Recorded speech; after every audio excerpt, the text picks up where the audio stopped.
All right, I'm going to call the meeting to order, folks, and all I can say is I hope the weather's a little bit better today than it was a month ago.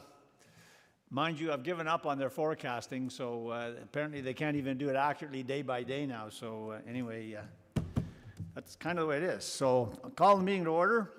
As required under the Planning Act, a public meeting is being held prior to the committee making a decision on these applications. And the first thing I'll do is introduce the actual Committee of Adjustment. And we have members remotely, Councillor Yeo, Mr. Marsh, Ms. Richardson, Ms. Archer, and Mr. Strangway, and I'm Mr. Robertson at City Hall.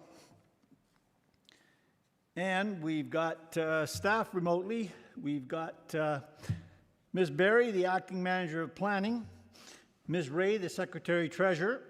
Welcome, Ms. Ray. Haven't seen you for a while.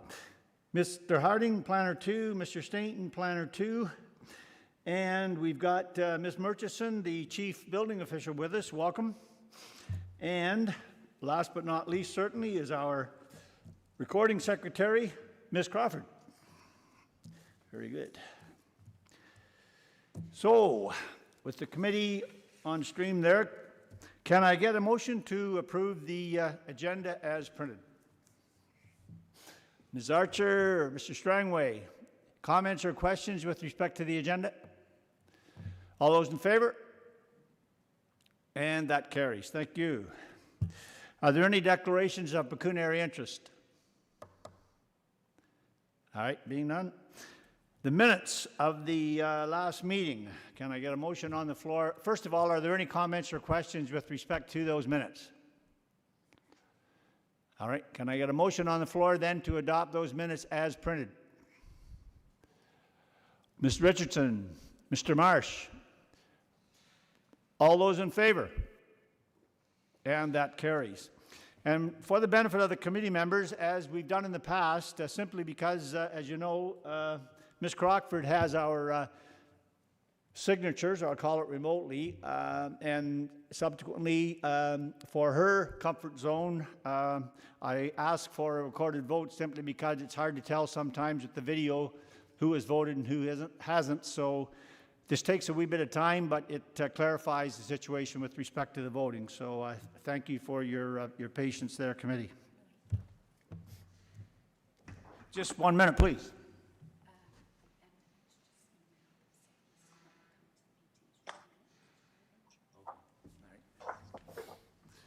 All right, I just want to advise that Councillor Yeo won't be able to make the meeting, so we'll forge ahead.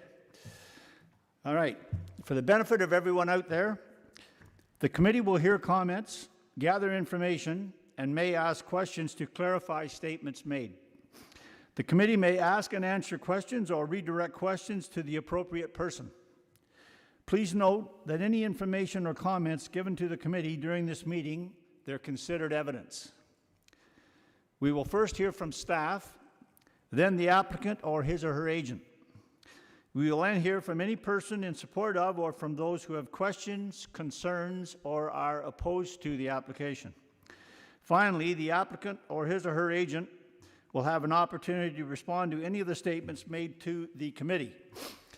And I would ask the applicant or representative or folks that wish to speak in support of or opposed to the committee or the application that you, when you come on, please state your name for us. I know the name comes up on the screen, but it's difficult to see, so I would ask that you state your name. And then we will afford you 10 minutes to make your presentation. No one's even come close to that mark, but that's the number we have. If you find that you just can't possibly get it all in within that 10 minutes, then I will ask the committee if they will afford you a few more minutes to finish, but I don't think that's ever happened. So with that being the case, we'll move on to file number D20-2020-043, and this is 134 Star Boulevard, Geographic Township, Mariposa. Mr. Stainton, go ahead, sir.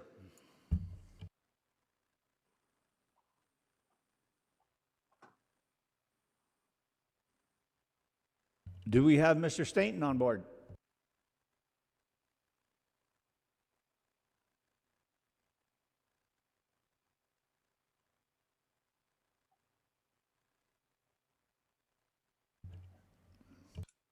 Mr. Stainton, we can't hear you. Sorry about that, Mr. Chair. I'm just pulling up the presentation. I was having some difficulties loading it, but it seems to be working now. It's technology, believe me, we all understand. Go ahead. Yes. Just going to try sharing my screen.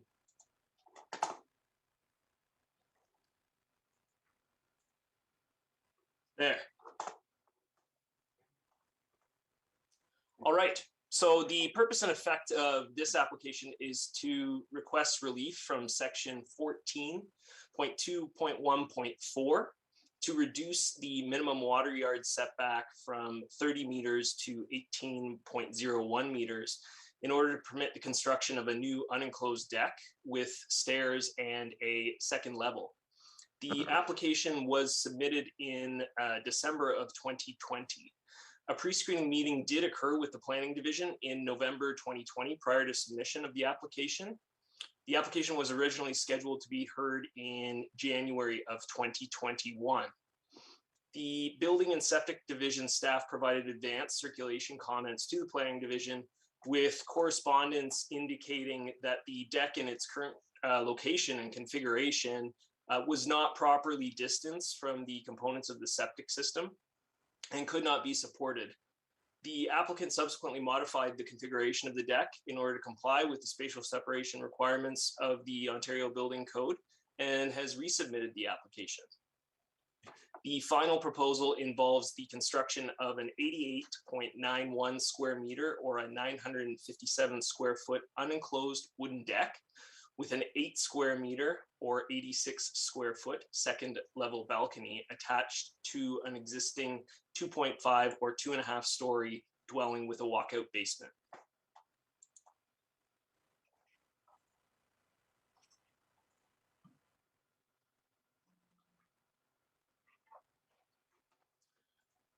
So the subject property is situated in a shoreline residential neighborhood on the northern shore of Lake Scugog.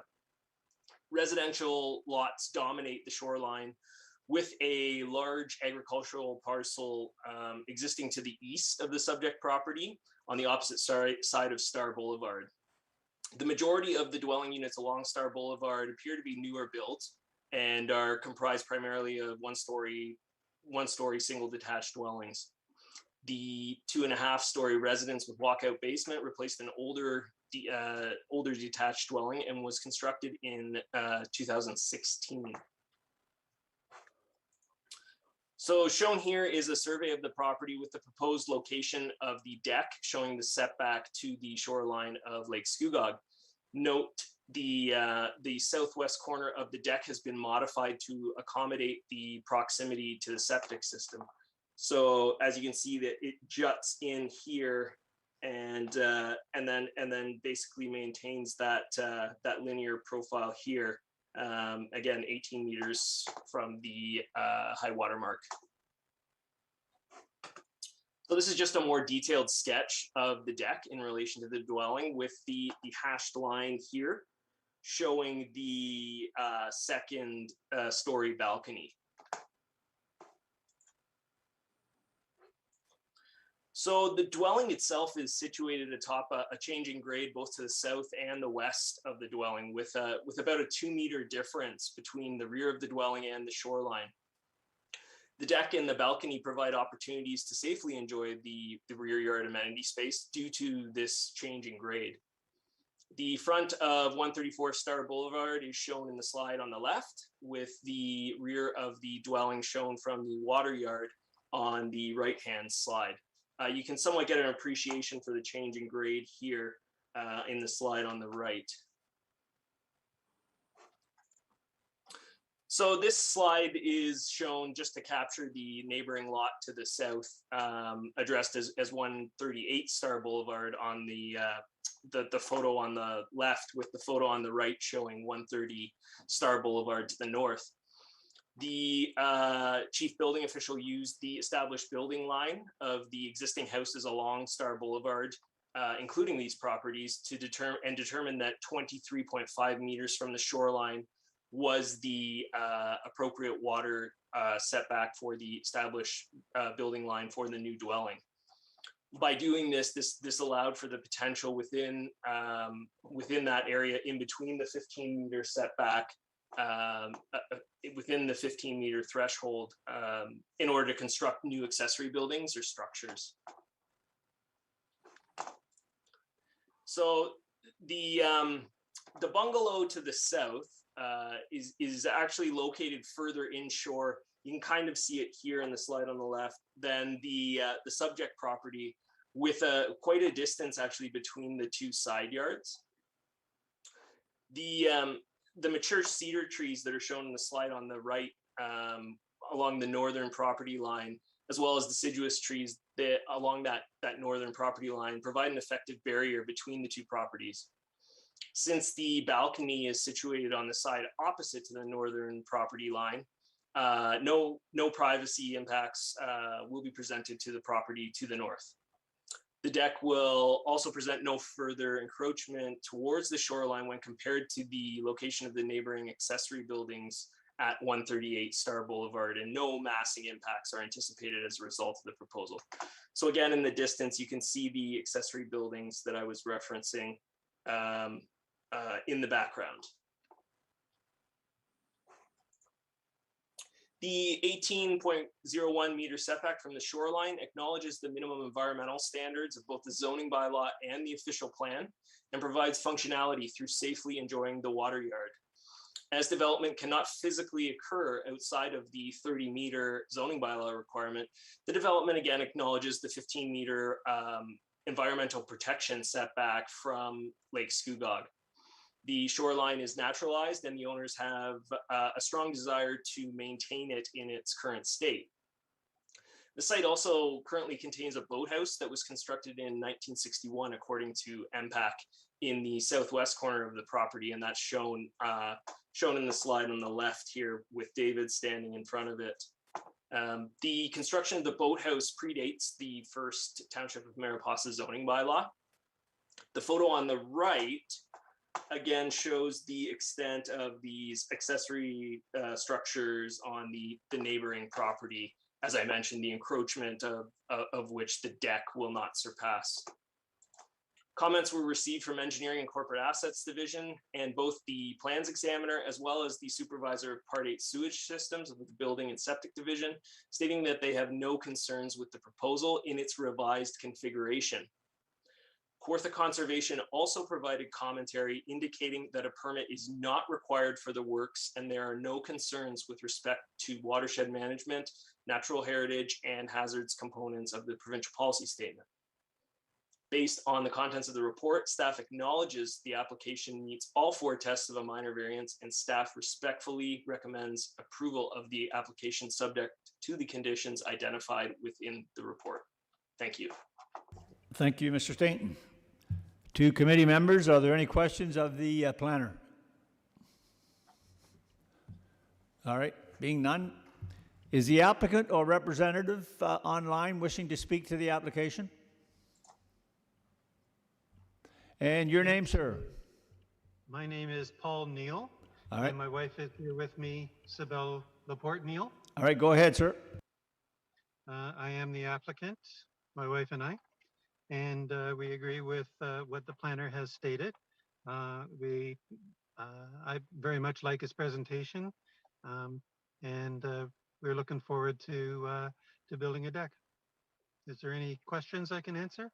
Well, we'll see right now. Are there any questions of the applicant? It looks like you're a free man, sir. Thank you very much. All right. Is there anyone out there wishing to speak in support of the application? In support of the application? Anyone wishing to speak in opposition to the application? Opposition to the application? Committee, where are we? Okay, Mr. Strangway. Motion is printed? Or Yes, as printed. All right, and Mr. Mars, did I see your hand there for a second? All right, any further comments or questions with respect to the motion on the floor?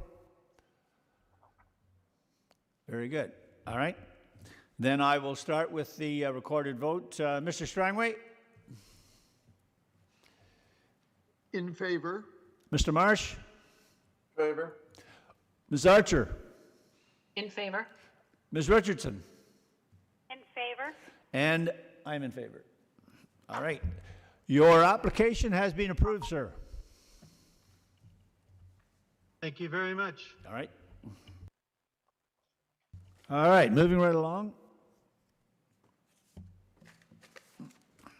We're now dealing with D20-2021-020, and this is 77 Paradise Road, Geographic Township of Eldon. Go ahead, Mr. Harding.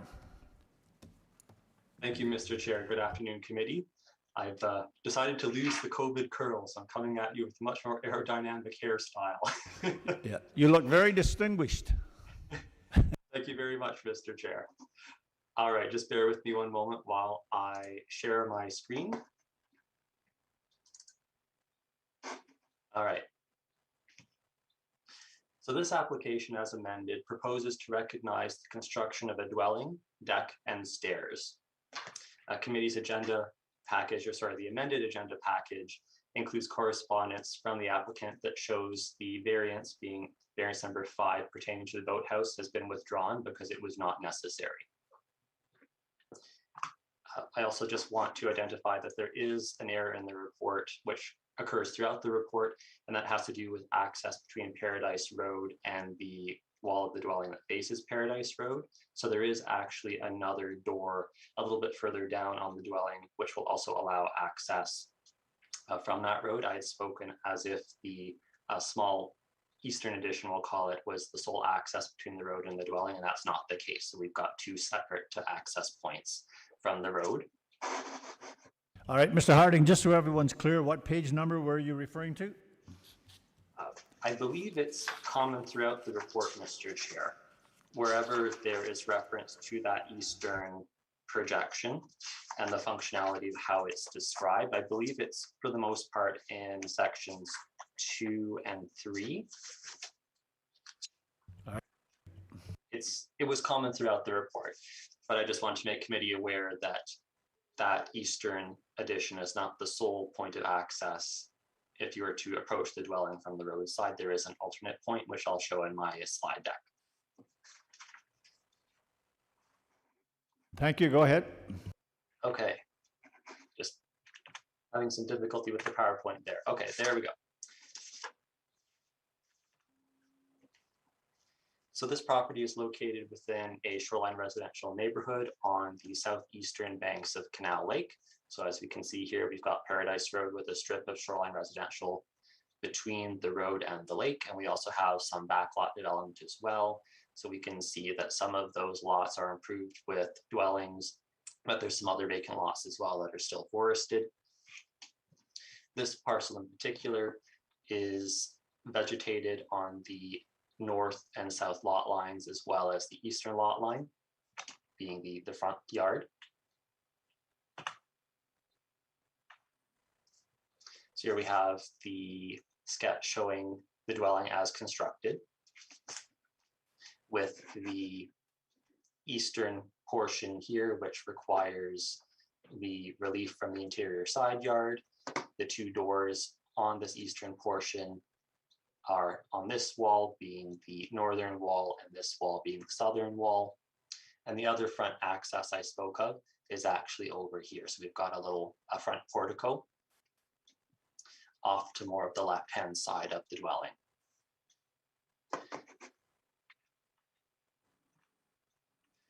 Here we have the vegetation along the road. Committee will note that there is a cabin structure that's identified in these photographs. The cabin structure has since been removed from the parcel.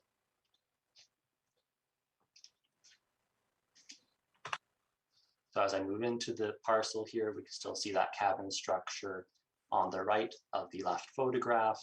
And then we've got that entryway portico off to the left here, and then the addition that requires relief, or sorry, the eastern portion that requires relief can just be seen to in this little section between the cabin and the dwelling here, with the front entry door there. And then the image on the right is me just kind of standing in between these two buildings, looking at that side entry, and then the eastern lot line, looking over 279 Paradise Road. I did want to just highlight that since the writing of this report, as is also in your amended agenda package, we did receive a letter of support from the owner of 79 Paradise Road, Lisa Hall.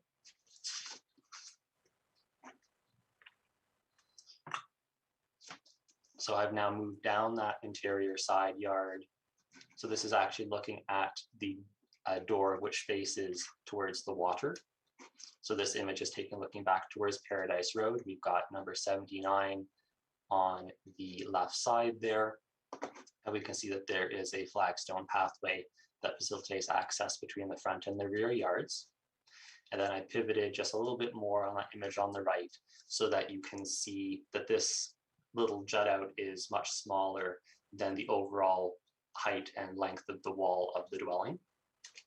So in terms of the projection into that yard is quite modest.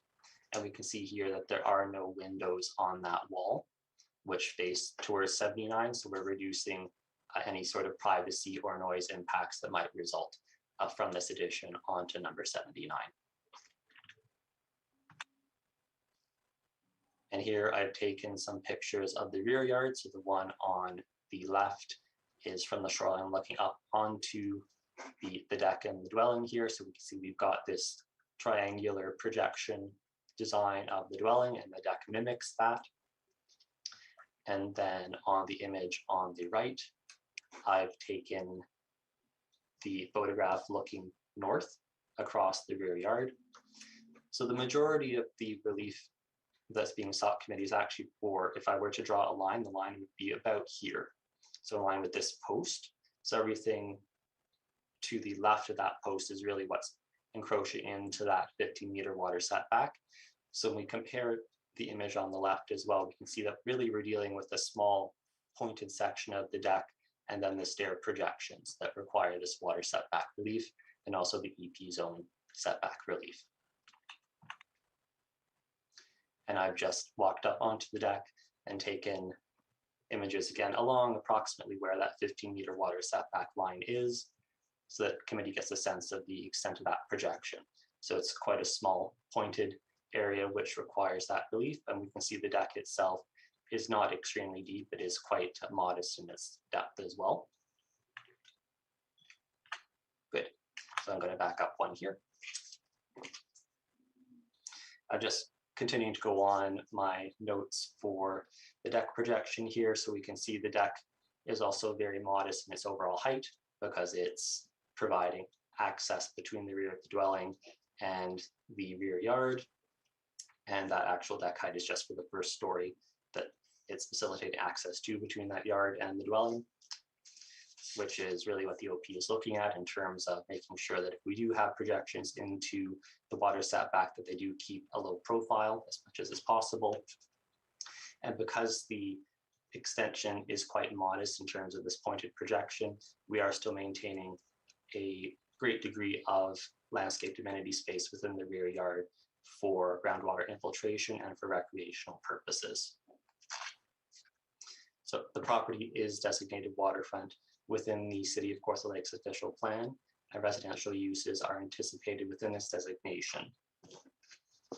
Staff does respectfully recommend that the application be granted, subject to the conditions identified in the report, excluding that denied paragraph that you see as part of the recommendation, since that particular component has been withdrawn. Thank you, Mr. Chair. Thank you, Mr. Harding. Are there any questions of the planner?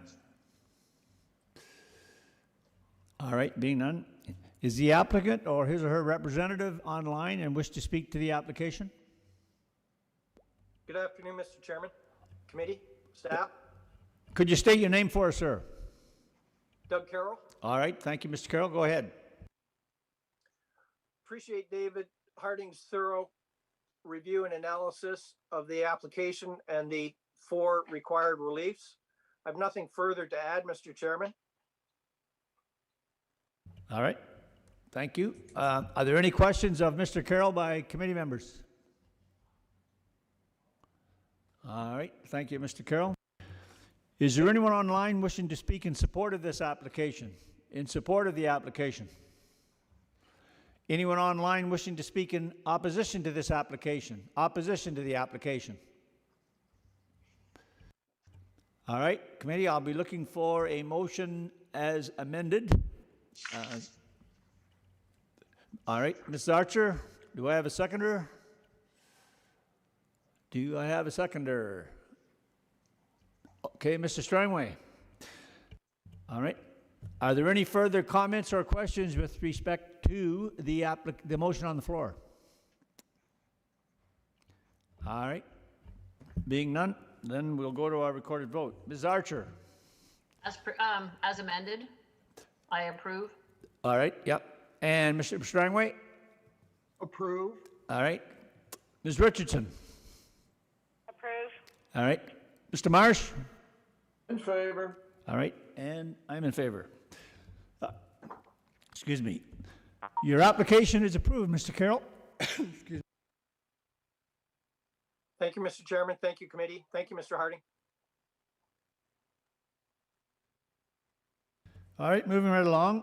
We're now dealing with D20-2021-036, and this is 33 Forest Road, former village of Sturgeon Point. And go ahead, Mr. Harding. Thank you, Mr. Chair. So this application proposes to permit the construction of a new boathouse with a larger footprint than the former boathouse. The former boathouse was destroyed by a tornado in June 2020. So as we can see on the plan here, the subject property is actually 2 separate parcels. We've got what I will refer to as the shoreline parcel, which is between Lake Avenue and Sturgeon Lake. And then we have the backlot area between Lake Avenue and Forest Road, which is where the dwelling and its accessory buildings are located. So we're focusing primarily, pretty much solely on the shoreline parcel for this application.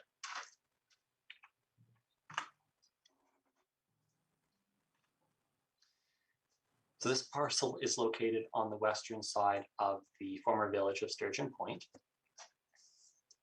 The upland portion, or the backlot portion where the house is much higher than the shoreline portion. There's a significant grade difference between Lake Avenue and the lake, as we will see shortly in the photographs.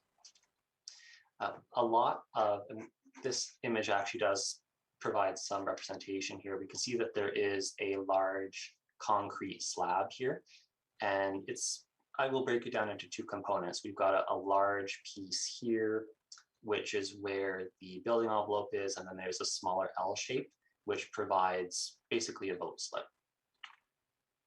And we can see that a large portion of that does extend out onto the bed of the lake, and that's why Trans-Severn Waterway was also involved, and they have provided commentary and approval for this application to proceed. And here's a better view of what's being proposed. So we can see the old outline of the boathouse in this blue dashed line here.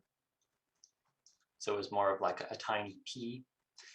And then we're going with more of a stubby T design now, which is outlined in gray.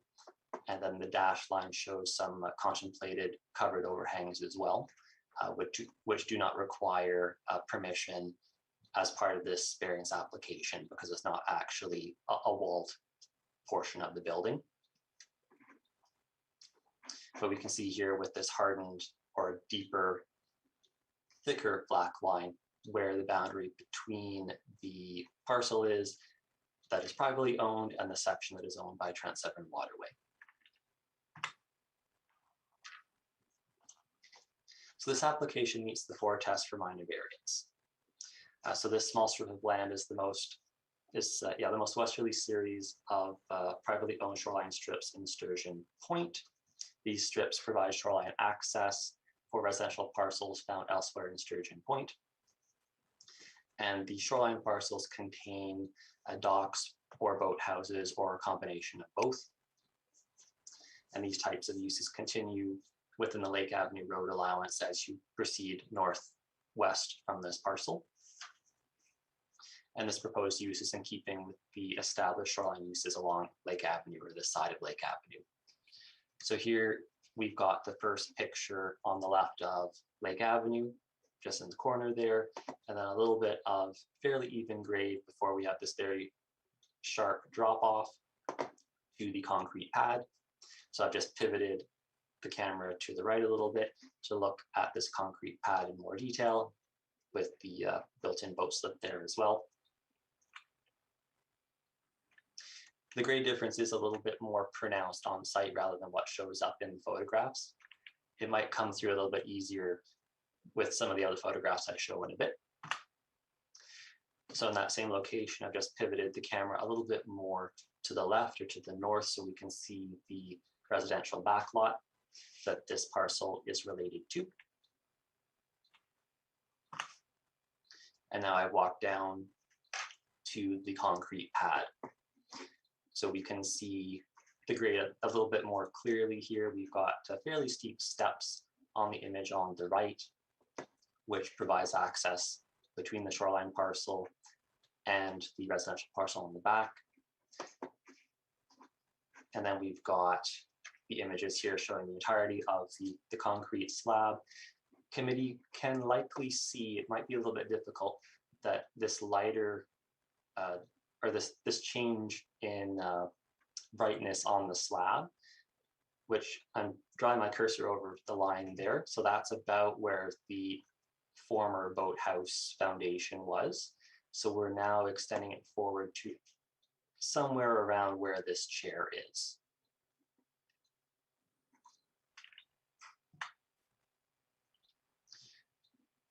And these are showing the images of the shoreline on the north and eastern sides of the parcel.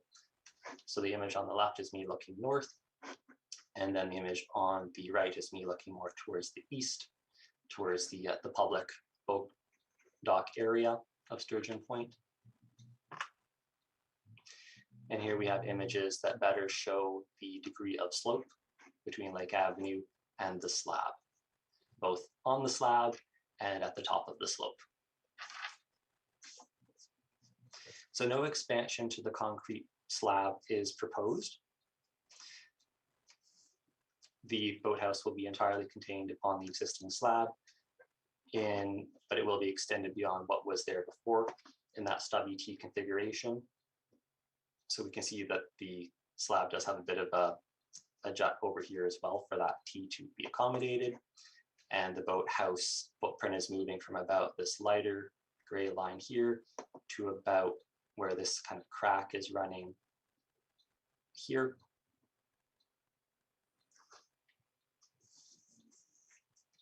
The increased footprint will provide for the storage of all shoreline and water-related items in one place rather than having to constantly take things from the shoreline parcel and drag them up the hill, if you will, and find a spot for them in either the dwelling at the back or one of the accessory buildings there. So this makes it very nice and tidy to keep everything confined in one place for year-round use. Also, the bylaw provisions appear to have been written on the premise that everybody should have the same size boathouse. And that made a lot of sense further to the east here, but we have very, very small shoreline lots in Sturgeon Point that provided numerous properties shoreline access points by making sure we have standard footprints, because all of those parcels are very irregular. So tying development standards to, let's say, lot coverage would not make a lot of sense given the irregularity of those lot sizes. But also because of that case, the bylaw did not contemplate a larger parcel where you could have a larger boathouse comfortably accommodated. And in this case, it can. The shoreline parcel is quite large. We've got a lot of vegetation around as well, which helps tie that boathouse into the shoreline. And this larger boathouse can be comfortably absorbed into this larger shoreline parcel. The increased height is quite modest to begin with, but it's also not anticipated to be perceptible at all, as we've got this height difference here, which is really helping to tie the boathouse into the slope. And given the height of the slope, this boathouse is still going to be well under the top of the slope. So I don't expect there to be any massing impacts experienced from the shoreline side or from Lake Avenue side as you're walking along, because the peak of this roof is going to be, I think, in line with, if not below, the grade of the road. We also have a lot of architectural and facade details that have been proposed for this boathouse, which adds additional visual interest to all of the boathouse faces or all the wall faces, which is also going to help break up any sort of massing or height impacts that may have been experienced. Staff respectfully recommends that the application be granted, subject to the conditions identified in the report. Thank you, Mr. Chair. Thank you, sir. Are there any questions of the planner? Mr. Marsh, go ahead. Thank you, Mr. Chair. So I might be missing something, but it suggests in the attached letter from the Fisheries and Oceans or whatever they were,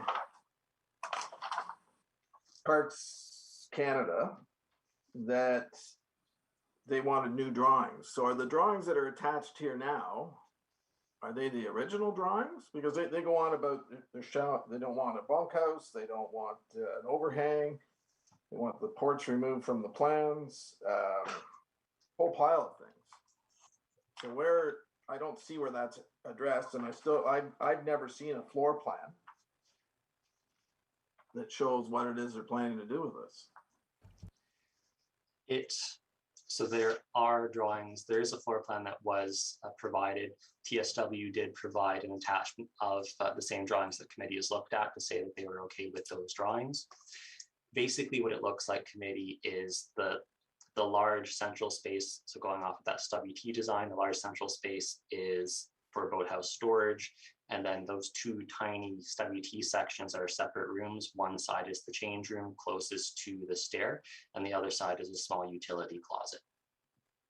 Okay, but this has an overhang on it. It does have an overhang. I do just want to focus on the fact that if TSW does have concerns with that, that's something that can be dealt with through the building permit process. At this point in time, committee is only looking at approving the footprint of the boathouse, which is where the walls are touching. This overhang does not have walls, and it's outside of the relief that is being sought. Okay, I sort of struggle with that a little bit. So we have an agency that has commented to the committee saying they want certain things, and it hasn't been provided to us to judge. So does the overhang, I guess I don't understand why we wouldn't have a copy of the new plans if there are new plans. Those are the new plans. But they're still showing the overhang. Yes, and what I'm trying to convey is that if there are still issues, the largest issues, just to provide committee with some background, there were substantial TSW issues to begin with, based on how this building would function. Those issues have been addressed through modified plans that were submitted. And those plans, the elevations of those plans, have been provided to committee for review. If there are further concerns that TSW has over the final configuration, the aesthetics really of the boathouse, and I'm going to say that this covered section is an aesthetic because it's beyond the parameters of what the boathouse size regulates, that is something that will be addressed between the owners and the building division. The owners are very aware of what TSW is looking for, but they might be able to provide additional commentary. I do understand they are on the meeting call with us today. Okay, and then just under the proposal, it says to recognize two accessory buildings, a cabin and the shed.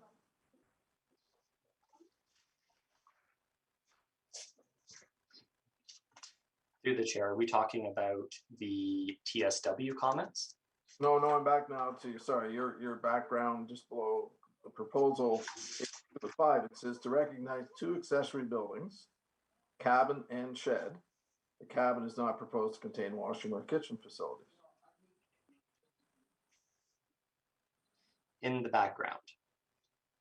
just below, under where you've got proposal. Oh, thank you for bringing that to my attention. So that is a typo. That's a carryover from a previous report. That sentence is not applicable. Okay. Good. That's one of the things I was getting confused on. So that just, under the proposal, it just should be to acknowledge The height and the footprint expansion of the boathouse. okay. Okay, and then just one other question I had. So we've agreed there's no second level. And then as such, you get natural form rather than built form. What does that, can you educate me on that, just so I understand it? Through the chair, are we talking about what section of the report are we? Or that was under the rationale under section 2, and it's the last paragraph. I just don't know the difference between natural form and built form. So excuse my. Thank you, through the chair to member Marsh. So what I'm saying there, and this is pulling from aspects of the industrial plan as well, speaking to the fact that in our shoreline areas, we should be making sure that natural vegetation and natural geography is still the dominant visual form on the lakes. So what this is saying is that given the overall size of the shoreline parcel, the area that is being redeveloped is quite small in relation to the overall natural side of this parcel. Okay. Oh, that's fine. Thank you. Any further questions of the planner? Ms. Archer, go ahead. Through you, please, to Mr. Harding. Quite often in these circumstances, when we have two separate parcels, we require a deeming bylaw to put them into one so they can't sell. I don't see that on this, and I wonder why. Thank you very much for the question. So in those previous cases, the zoning would be such that, let's say it would be a residential zone category on both parcels, where the boathouse cannot exist without the residence. So what the purpose of the merger agreement in that case does is ties the boathouse parcel to the residential parcel, so we don't have a nonconformity issue with respect to the accessory uses. Sturgeon Point is actually very unique in the sense that all of the shoreline parcels have zoning which permits a standalone boathouse use. So because there is no zoning contravention at this point, because the shoreline strip is allowed to operate independently from the house, we don't require it as a right to be merged with the backlot. So there'd be, in the future, they could sell this boathouse to anybody they want? That is correct, I believe so. And we have no concern with that, so that's great. Yes, there's no zoning issue. If the owners wish to tidy that up to make sure in the future that it is not possible, then we can certainly process a merger agreement for that purpose, but we don't need to compel it for zoning reasons to occur. Further questions from the committee? All right. Is the applicant or his or her representative online wish to speak to the application? Good afternoon. My name is Ramona Kozak. I'm the owner, one of the owners of the subject property. I want to thank you, Mr. Chair. Also, David Harding, for doing such a thorough application. And as you understand, this was hit by a tornado. It's been a long haul, and we look forward to getting our boathouse back. So thank you very much. Just a question before I go further, Ms. Kozak. So you folks, have you already had discussions then with Parks Canada? Because Mr. Marsh had some very good questions there with respect to the situation. So have you already conducted questions with them, or comments and answers with them? Yes, we've gotten approval from TSW. That's what has taken the long time. Our designer is here. We made changes that were needed. They've given us a granting, and I've also got the permits from, I guess that's called conservation, the other one. Sorry if I've got the wrong one, Court Conservation. So that's all in place. All right, thank you for that. Are there any questions of the applicant by committee members? All right, being none, is there anyone online wishing to speak in support of this application, in support of the application? Anyone online wishing to speak in opposition to this application? Opposition to the application? All right, being none, committee, Mr. Marsh. Yeah, just through you. I just want to verify then, so to the planner and to Parks, to their satisfaction, there is now a plan that does not show the overhang? Mr. Harding, go ahead. Through you, Mr. Chair, I believe that the designer would like to speak, so I would like to delegate this question to the designer. Thank Right. you. Thanks so much, David. And My what's name's it, Andrew what, McKay. and your name, sir? My name is Andrew McKay. Thank you, go ahead. Boathouse designer. We've had multiple meetings with the authorities having jurisdiction there, and we've made some adjustments at the request. The plans that you have currently have incorporated all of their comments, and as far as we're aware, that they're comfortable with the design as is. Mr. Marsh, follow up? Okay, now I'm getting confused. So these plans that we had were originally submitted, is that correct? These are the original submission.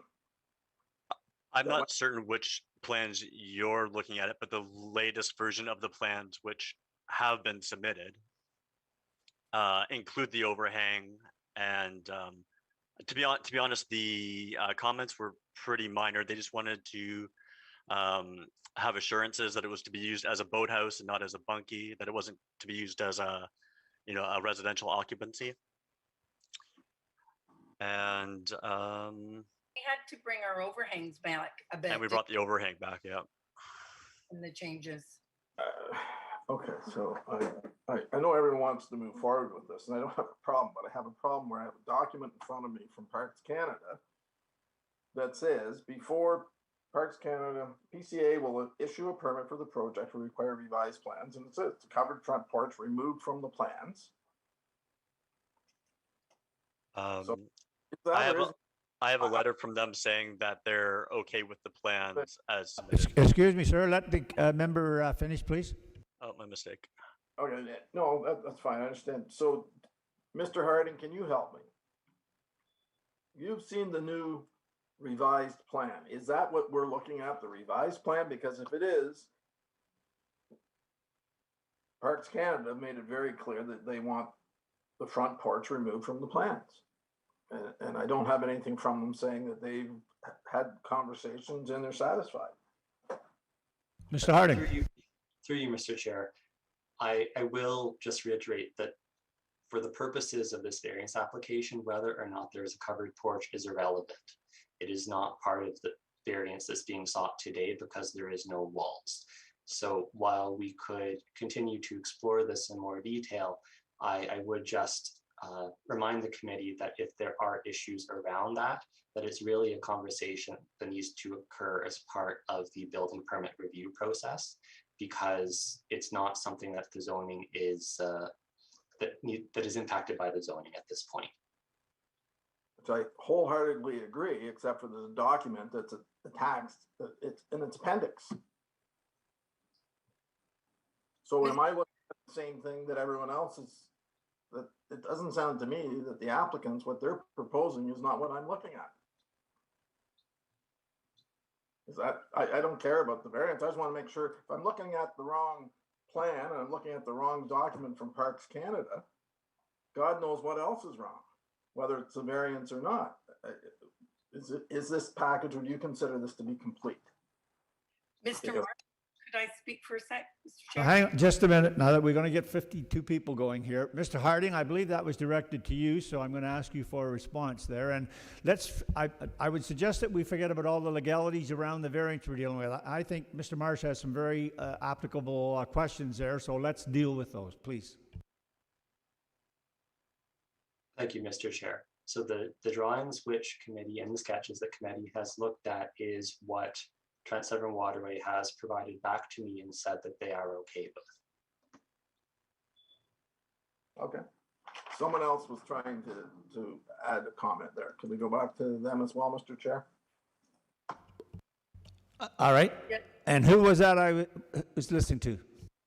It was Ramona Kozak. Thank you, Mr. Chair. All right, go ahead, please. The letter you're seeing, David, Mr. Marsh, we met with them after that letter and then made adjustments. So there was a previous drawing, and the drawing you see has been approved. Okay, thank you. That's and this could have been avoided if PCA had sent us a revised comment. That's all. And you're satisfied, Mr. Harding, that all these concerns have been addressed one way or another. And excuse me, like I said, I'm not trying to be confrontational with anyone. It was not, the dots weren't connecting because of if there had been a revised comment, it would have solved it. So David or Mr. Harding, you're satisfied then that these have all been addressed. Mr. Harding? Through the chair, yes, I am. There is subsequent correspondence from TSW. It was not included in the package because of the nature of the structure of that email, but in it attached the drawings that you are looking at today, and they did say that they agreed with those drawings. Okay, that's fine. I just wanted to make sure it was a completed file. So I'm okay. Thank you to everyone for your patience. And nothing confrontational there, Mr. Marsh, because had you not brought it up, I would have, because I was looking at that and wondering, there was a lot of issues identified there, what has been addressed and what hasn't. Ms. Archer, I saw your hand.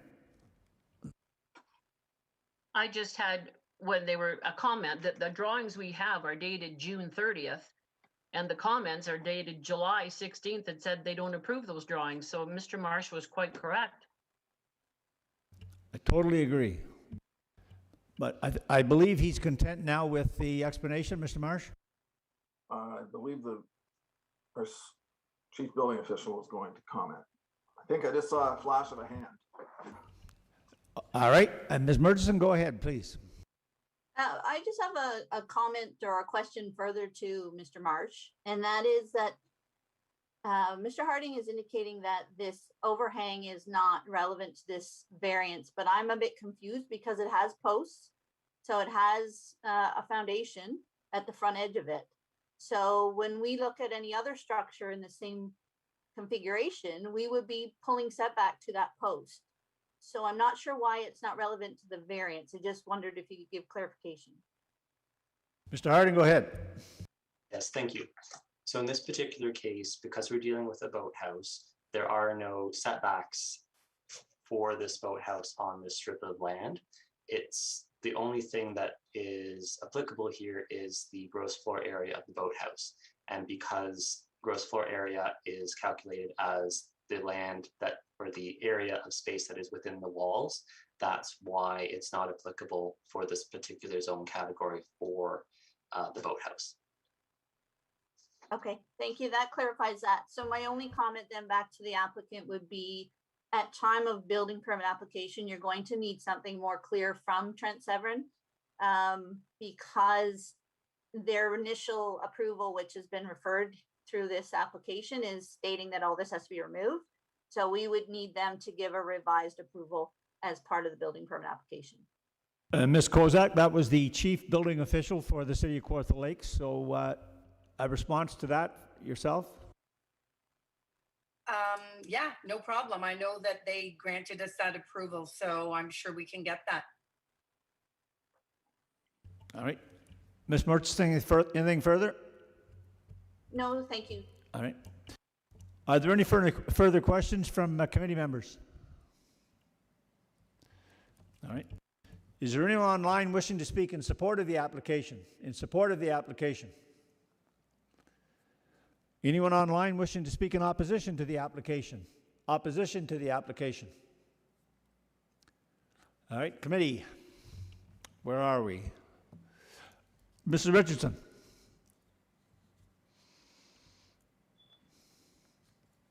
Approved as printed by the planner. All right, do I have a seconder?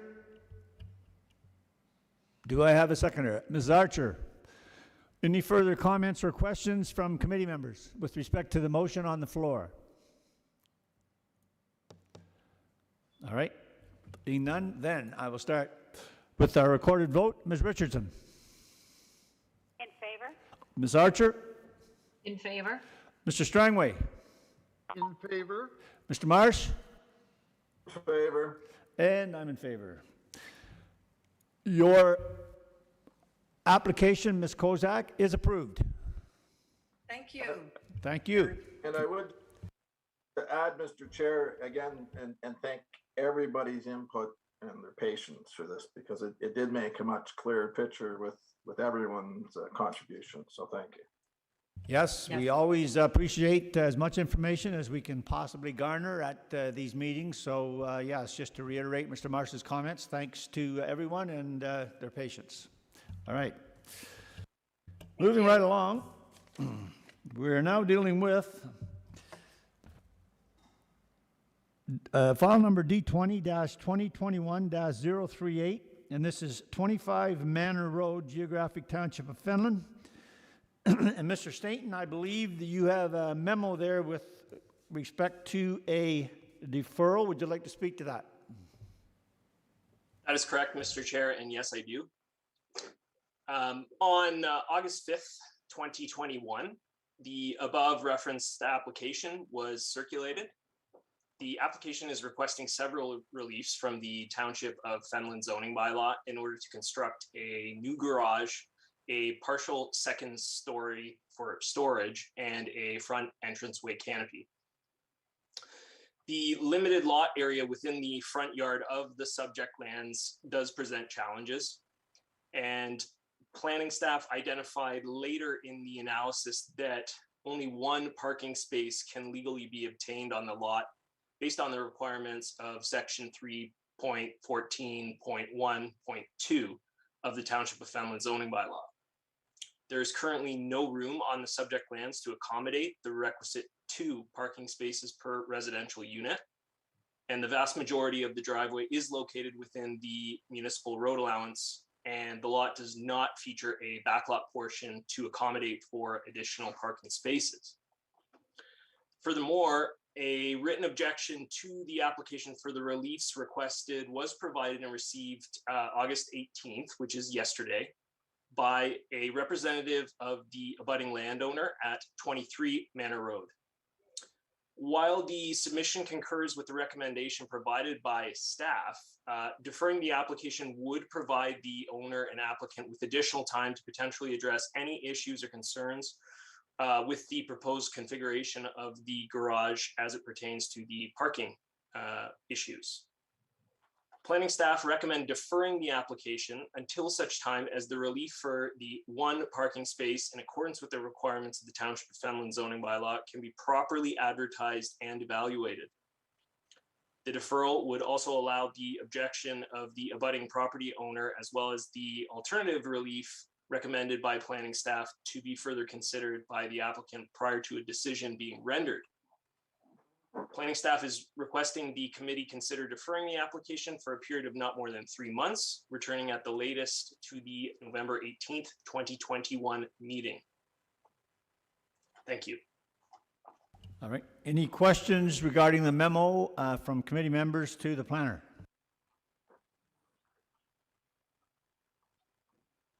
Mr. Marsh, did I see your hand? Go ahead.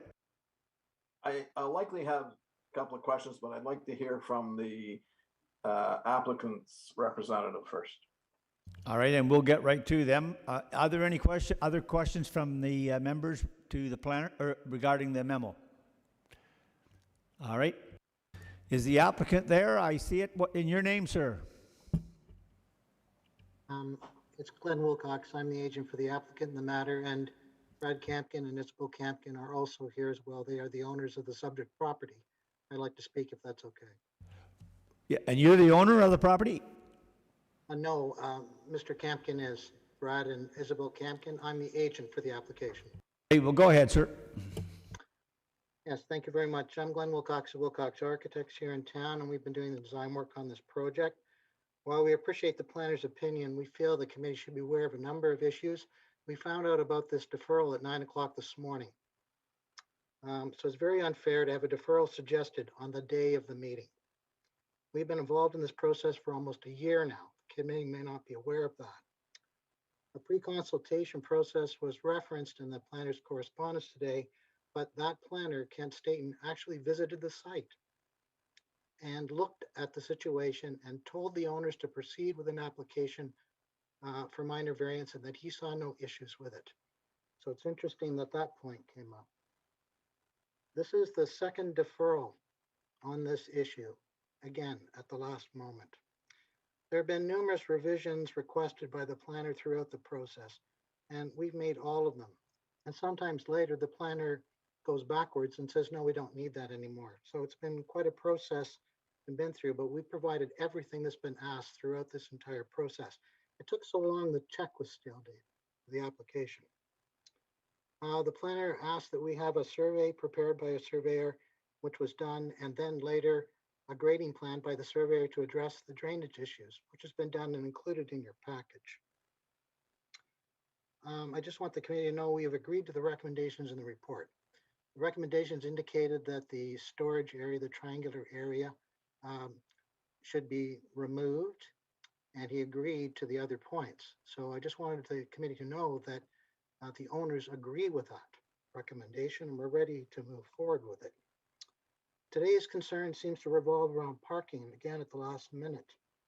So I just wanted the committee members to know that there's absolutely no change in the parking from what was there before and what we see today. Today, there is a carport that you can barely drive a vehicle into. This application is to construct a carport in that same footprint without changing the coverage. Yes, the height is going to be raised slightly, and there is some storage issues with the house, which are going to be dealt with in the attic. But there is no change in the coverage for it. A carport is being removed and replaced with an enclosed garage in the same footprint with improved headroom. There's one space inside the garage and there's 2 parking spaces out on the driveway. That's the way it has always been. There's absolutely no changes through this application in that scenario whatsoever. Considering the information that I presented today, I would ask that we proceed with this application, and we are ready to comment and do so. Thank you very much. All right, Mr. Stainton, your name was mentioned there. Do you wish to respond? I do, Mr. Chair. This process has been lengthy, and due to the complexity of the proposal in relation to the size of the lot, the constraints of the lot, the original submission was made in October 2020. There was no lot drainage and grading plan provided at that time. I reached out to development engineering, who advised that a lot drainage and grading plan is essential. That was provided. When reviewing the survey and lot drainage and grading plan, it was discovered that the holding tanks are technically within the municipal road allowance. The applicant was then advised to contact Realty Services for the purposes of obtaining a permission, whether that was in the form of an encroachment or a license agreement with the land management team, which they did. However, that took time. Due to COVID-19, the site visits that were originally scheduled could not be conducted in a timely manner. And upon further review of the application, there was a deficiency with respect to the official plan designation. And in addition, the eave projection of the proposal was too close to the lot line. So further examination had to be done with respect to an eave projection relief, which it was determined that it was not necessary. One of the challenges with this lot, as you'll see from the lot drainage and grading plan, which I will show, is that the vast majority of the driveway is within the municipal road allowance. From the naked eye, it appears as though that driveway is part of the property. In fact, it is not. The only ability to provide the requisite 2 parking spaces, it's not possible. And the only space would be within the garage. Notwithstanding the fact that the driveway exists, there is a section within the zoning bylaw as it relates to non-complying uses, which states that any alteration, any enlargement of a structure or building would require compliance with other development standards, including parking. That is why the relief from parking is being requested. I would rather now address it than later discover at the building permit stage that this is a requirement. In fact, I mean, we can proceed with a decision today. However, the difficulty becomes issuing a building permit when the development standards are not in place. That's all I would like to say with respect to the background. If you wish, I can show you the lot drainage and grading plan showing the vast majority of the driveway on municipal property. One thing I would like to note is that the driveway was not included in the decision with land management team. And as such, it was not included in the licensing agreement. Only the holding tank was. So we're in an issue where there may be additional permissions required from land management team. And I don't want to quote them, but that is a possibility. And I don't want to sound punitive here, but there was no pre-screening done on this application, which may have alleviated the piecemeal submission of the application. Thank you. Mr. Marsh, go ahead. Through you to the planner then. So how did this all come to light? This came to light through this neighbor that went out and measured it? That, like, when did the light come on that said today, you know, as of yesterday or whatever? How did this all come forward so quickly in the last minute? So through you, Mr. Chair, the discovery was actually done prior to the neighbor bringing up a concern with respect to actually an encroachment of the driveway, which is not really part of this application. The neighbor also had concerns with respect to the configuration of the garage, and then ended up agreeing with the staff recommendation. As I mentioned, sorry, Mr. Marsh. I interrupted you. I should apologize. Hang on, Mr. Marsh. Let's let him finish. The challenge becomes what's seen by the naked eye. A lot of these lots do have back lots, which do accommodate parking. And on occasion, things like this, this can be missed. My take on it is to identify it now, as opposed to going through with a decision in which a building permit cannot be issued. Mr. Marsh, follow up? So when did the city become aware that the recommendation was going to change? Through you, Mr. Chair, I would say yesterday. So that's, and how did you become aware of it? You said it wasn't because of the neighbor. It was through taking a look at the lot drainage and grading plan and discovering that only the 6 meter by 2.8 meter parking space could be accommodated in the garage. So, but we'd had the drainage plan for how long? We had the drainage plan since it would be January. And we just reviewed it yesterday? Through you, Mr. Chair, the lot drainage and grading plan was reviewed by engineering and roads division prior to that. And they said there was no issue. That is correct. So what caused you to review it yesterday? I guess I'm just confused how everything got approved through all the stages, and then yesterday you reviewed it again and said that, well, there might be an issue. Through you, Mr. Chair, on occasion we have information that, well, usually near the end of some of our submissions we revisit just to ensure that we are covering all the bases, as opposed to going through the process and then discovering later on that there may be an issue and that we have to retroactively identify or fix these issues. So that was caught before then. And then what happened was the neighbors' comments today came to light that identified concerns with respect to the driveway, again, which is not really relevant to the application. The portions of the driveway that he's arguing are on his property. However, it reiterates the importance of items like zoning compliance with respect to parking when it comes to these applications.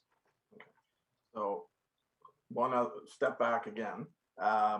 If this application had come forward and the carport was not being converted into a garage, it's already existing. It's legal. It's a non-conforming use, is it not? It is, through you, Mr. Chair, it is not, because there is an enlargement or an extension of a legal or a non-complying use in which the Township of Fenelon zoning bylaw specifically identifies that items, development standards like parking need to be accommodated for and in accordance with the zoning bylaw. The parking situation though has not changed. You said other than it's now become a garage instead of a carport. So if we take away the addition, is it with the, I guess the grading plan and everything else, has it changed the parking situation? Well, it hasn't. However, we can't allow people parking on municipal property. The parking lot has to be within the lot itself. But if it's an existing? Well, technically it's not existing because it's not within the lot. So where do they park now? Are they Okay, Mr. Marsh, I'm going to ask you to just hold there because I've got other hands going up. So, Mr. Strangway, go ahead. Thank you very much, Mr. Chairman. What's interesting here is that Manor Road is a very narrow road going out on the peninsula. And I'm going to say 5, 6, 7 years ago, the road was redone by the city and they did a terrific job of it. The interesting thing that came out is when they went to redo the road, they found out the road was not centered on the road allowance. If they had put the road, centered it on the road allowance, the road would have been right up against the front doors of these lots, which are right on Sturgeon Lake. So the decision at the time was to keep the road where it was, fully realizing that it wasn't centered and fully realizing that literally when you stepped out your front door towards Manor Road, you were on the road allowance. So when we talk about this, what's interesting is this may be the case where they're parking on the road allowance, but that would be the case for every one of those lots along there, and that has not changed. So I think to try and solve this, you've got to realize that this is what exists there. The city's well aware of it, has been aware of it for years, that the road allowance goes to the front door of these properties. I hope that's helpful. Mr. Stain, do you wish to respond to that? I do, Mr. Chair. I was aware of that. However, the situation is such that it doesn't preclude the fact that any type of new enlargement or new works needs to adhere to the zoning bylaw. I'm not saying that we are here to, outright deny any relief. The fact of the matter is we need to consider it and we need to advertise for it and we need to circulate that to the respective commenting agencies, whether that is roads and engineering, and get them to take a further look at it and issue comments accordingly. And the statement by Mr. Stainton is bang on. We're not saying deny this, we're saying defer. So let's keep that in mind before we get all caught up in a whirlwind here. Mr. Marsh, go ahead. Mr. Stainton just said that he was aware. You've always been aware that the road allowance came right up to the... Through you, Mr. Chair, I was aware that in the area there is a a situation where the road does come off of the road allowance, and it's my understanding that it was not paved in the correct location. However, with the lot drainage and grading plan, we have confirmation that it is very close to the house, and that parking is a deficiency, and the relief is required for the one space. But everyone along that road has the same problem. Through you, Mr. Chair, that is correct. However, not everyone on that road is enlarging or constructing an addition, right? And that's where we're triggering this non-complying issue with the Township of Fenland zoning bylaw, section 3.4.2.1. Why wouldn't we recommend that the city go and do and correct the whole issue along the whole road? Through you, Mr. Chair, I can't speak to that element or that question. That would address it, would it not? If the city. Through you, Mr. Chair. Through you, Mr. Chair, perhaps it would. I don't believe a public works or capital assets management project like that is the scope of this application, though. Okay, so I understand where you're coming from. I'd like to go to the CBO with regards to what Mr. Stainton just said regarding you can't get a building permit now because it's in non-compliance. Ms. Murchison, are you there? I am, thank you, Mr. Chair. So Kent would be correct. Before we issue a building permit, we make sure that it is in compliance with the zoning bylaw. So if the variance addressed one component but not both components, then we would be flagging it for having insufficient parking. We would confirm with planning staff as to whether or not we could issue. And if their opinion was that we couldn't, we'd be back to square one requiring another variance. Okay, from that, Mr. Chair, could I then go or have you go back to Mr. Wilcox to give him the opportunity to address if he has a solution for this? Well, all right. I'm okay with that, but you direct the question and then we'll ask Mr. Wilcox or Mr. Kempton to respond. Okay. Is there anyone else wants to ask questions to Mr. Stanton first or? Oh, that's fine. Ed? Okay. So through you, Mr. Chair, then to the applicant and his representative, you've heard the issue that we're hearing regarding a building permit. That's what it seems to come down to. Is there something we're missing that can resolve this? Either one of you gentlemen wish to respond to that? I can. I'm just a little flabbergasted at all this. This could happen at the last second. Over this whole time, all of our drawings have been clear that this is the situation. And as the members in the committee have indicated, that exists for the entire roadway. Nothing has changed. It's always existed that way. We are constructing an addition in the exact same footprint that already exists. There is no change intended. We have a planning report here that doesn't say anything about this parking issue. We have a letter of concern from the neighbor next door that says nothing about parking. He talks about some other issues that have already been resolved. If we remove the triangular storage addition, there was a question about an overhang, which has been dealt with. Mr. Wilcox, I believe the question had to do with the building permit, and you heard what the chief building official had to say. And let me say this to you. Some things appear very simple. We deal with these things all the time, but at the end of the day, they may be simple, but they are not simplistic. So we ask for everyone's patience, but we do our very best to try and get things right. So just keep that in mind, please. And I think the question from Mr. Marsh had to do with the what you heard about the chief building official say about the building permit. Do you wish to respond to that? Yeah, to me, it's existing. So I don't see how it's an issue. I guess you're saying because we're raising the height of the building somewhat, there's some sort of adjustment that generates a parking situation when there's no horizontal adjustment in the building whatsoever being considered. You know, I just find it very, very difficult to see how that is an issue, considering everybody's exactly in the same boat. So let's get back to Mr. Marsh. Mr. Marsh, I saw your hand. Did you have a further question? I'd like to hear through the planning department again. I'm confused and frustrated as well. I mean, I can't believe we go down to the 11th hour and all of a sudden this pops up where it's not been mentioned anywhere in any way, shape, or form. And if it hadn't have all of a sudden been thrown in there today, would have these people been granted a building permit if they'd gone and applied for a building permit? They likely would have, because the planning department only brought this up today. If this had been last week, would we be what would have happened?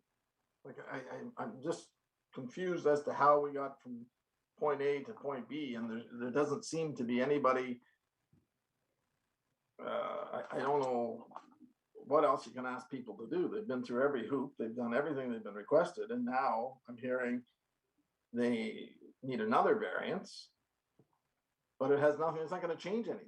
All right, Mr. Marsh, I'm looking for questions right at this point in time, and please, to everyone, we'll take the time we need to get this right. I'd like So go ahead.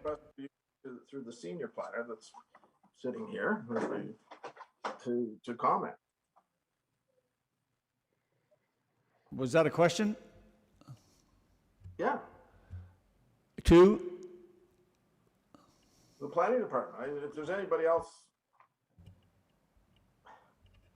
that, I don't know if it's planning or building. I'm confused now what it is we're even dealing with, because it's so far out of. Just hang on. I saw the acting manager there. Go ahead, Ms. Berry. Thank you, Mr. Chairman.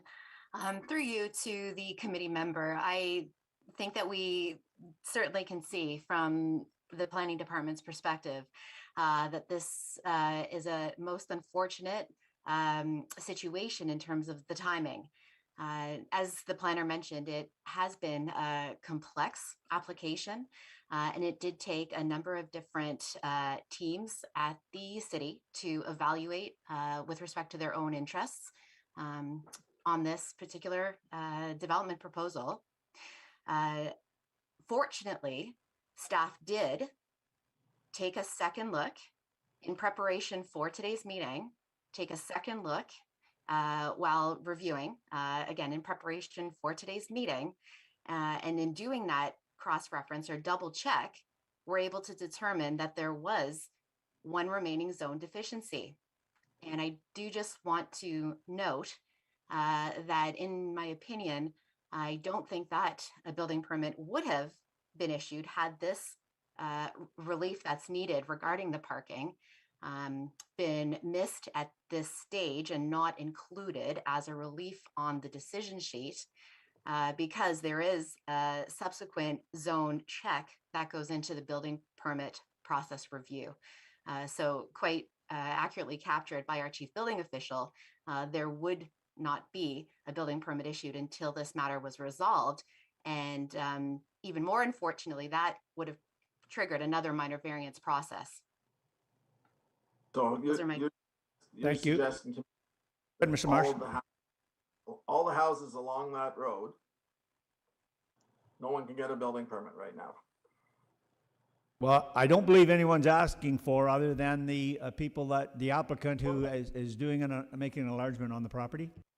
Trying to understand, and I'm still confused as to why all of a sudden this got checked and double checked yesterday. Like something must have triggered this, and I'm not sure what it is.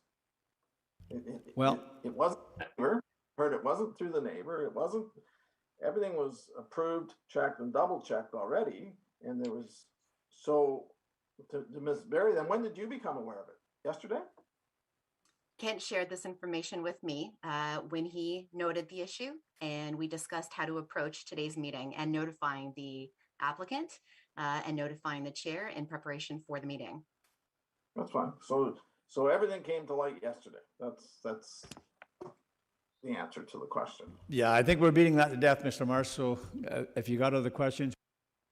Mr. Chair, if I could just add one note, I do appreciate the committee members' suggestion, if I may refer to it as that, as having us sort of offline and in relation to an ongoing project, take a look at the zone provision as part of the comprehensive rural zoning bylaw review that is currently ongoing. That is a project that is still in draft form, and we are looking at ways of trying to improve provisions that are, let's say, not consistent across all of the multiple zoning bylaws. As I'm sure you know, we have 19 of them across the city. And so one of the benefits of going through the comprehensive review is to make these bylaws more consistent. And it's an opportunity to look at ways, if there are ways, to improve situations that may be similar to this. So the idea of having the city approach the zoning bylaw, not on a case-by-case basis, but in terms of a broader review, I think is a very good one. And I take those comments back with me. And just to verify through the planning department, then it's in the zoning bylaw that a parking spot must be provided in order for.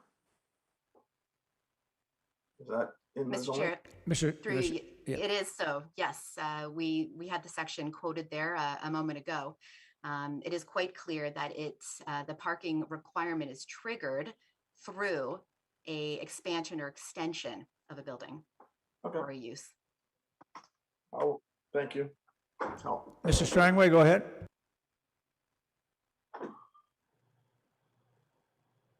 Thanks, Mr. Chairman. Am I on the understanding now the only thing holding this up is the parking? Is that the holdup now with this application? Mr. Stain? Through you, Mr. Chair, that is correct. Member Strangway. Okay, I guess where my concern comes in, I appreciate our staff bringing this forward and so on. This is an existing condition along this road, and this would hold true, I'm going to say, for at least 10 homes along there. How fast can we turn this around? Maybe in finding a solution for this, rather than a 3-month delay, is this something we can deal with and get this at our next meeting? Because there has to be some sort of solution in light of the fact there's nothing these neighbors can do there. Where the road allowance is right up against their houses. And so it needs to be addressed. So that's what I'm questioning, whether we can turn this around in a month and get these folks going again. Well, and thank you for that. Just before I go to Mr. Stainton, keeping in mind that we're dealing with encroachment issues, we're dealing with building standard issues, and we're dealing with zoning bylaw issues. So it's not something that we can turn around overnight. But Mr. Stainton, would you respond, please? Through you, Mr. Chair, while the recommendation is for a maximum of 3 months, it does not preclude the application from coming in sooner. I did make the applicant aware that I would try to accommodate this situation earlier. I can speak to my workload next month, and I will be taking 6 applications forward. So September would more than likely be out of the question. However, I do believe that I can accommodate an October date. Mr. Strongway? Yeah, thanks for that.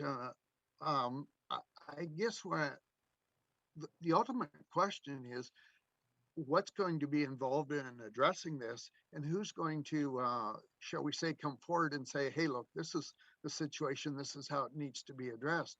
Because as I say, the city's known about this situation for, I'm going to say 6 to 8 years. When we redid the road, we were well aware of the fact that we weren't going to center the road on the where the road allowance was. So it's an ongoing and well-known condition. So who will step in and make some decisions here and come up with a solution here? Well, yeah, go ahead, Mr. Zane. Through you, Mr. Chair, I did circulate the application, notwithstanding the license agreement for the holding tanks. I did circulate the application to Realty Services. Unfortunately, I didn't receive comments back. I would like to have their input on that. In addition, I can circulate to the roads division again to see if there's anything that I'm missing. However, at this stage in time, I can't speculate as to what type of comments that they will present as a result of the circulation. Mr. Thanks Steinway? again. And that is my concern. What I'm concerned for these people is the condition exists, as I say, and I see this getting caught up in an an ongoing runaround as to how, when this is going to get solved. I know Juan Rojas was well aware of this. He was the person responsible for the construction on the road there, and Juan's well aware of it. But as I say, my concern is for the applicant and how long this is going to take to solve something that it appears that we can't change on the condition that exists there. No, Thank you I very hear your much. comments, and I think both the acting manager and the planner are hearing your comments as well. So I think they know exactly where they're going to want to go, depending on what happens here. Mr. Marsh? But the question, the $1 million question is, and nobody, what is it? What is the solution? You can't change it, other than you can acknowledge it. All you can do is acknowledge it. And you're right. I think it was mentioned that, in fact, there are encroachment issues, so the Land Management Division would have to take another look at that and decide, I guess, where they're going to go with respect to that. But that's something that would be determined as a result of Mr. Stainton's. Mr. Stainton, go ahead. Yeah, through you, Mr. Chair. I think the matter would reach some conclusion through actually circulating that relief and having it heard, and having you as a committee decide, whether or not the relief from the one parking space is appropriate. That's essentially, one of the primary reasons, why the Committee of Adjustment exists, right? So I think that's a solution to this, is to give you an opportunity to make that decision. All right. Yeah, I think we've kind of beaten this to death. Mr. Campkin, I see you frantically waving there, so go ahead. Did you have a comment you wish to make? Just two quick comments. One is, my concern is with this application, twice now we've been informed at the last minute of concerns that deferred our meeting. The first time we were instructed on the Friday of a long weekend that there was 2 typos on our application, which deferred our meeting from before to now. We fixed that in a matter of 15 or 20 minutes, but we're told that the ads were already run and the decision had been made to defer it. So we were stuck with deferring it. Again, this application, we've been asked many times for different things, even right from the very beginning. If there was an issue, and as Mr. Stainton says, he doesn't want to be punitive, but he continually reminds us that we didn't do a pre-screening. Right from the very beginning, we've been under his direction and have followed his instructions. Every single time he's asked for something, we went and got, whether it was the realty company, the realty division, we paid the lease for our holding tank. We had the extra surveys done for drainage. Everything he's asked for, as he's asked for it, we've given him immediate attention to that. My concern is this is the second time something's come up last minute. And to Mr. Strangeway's comment, the city has known about this issue for approximately 7 to 8 years, whatever that number is.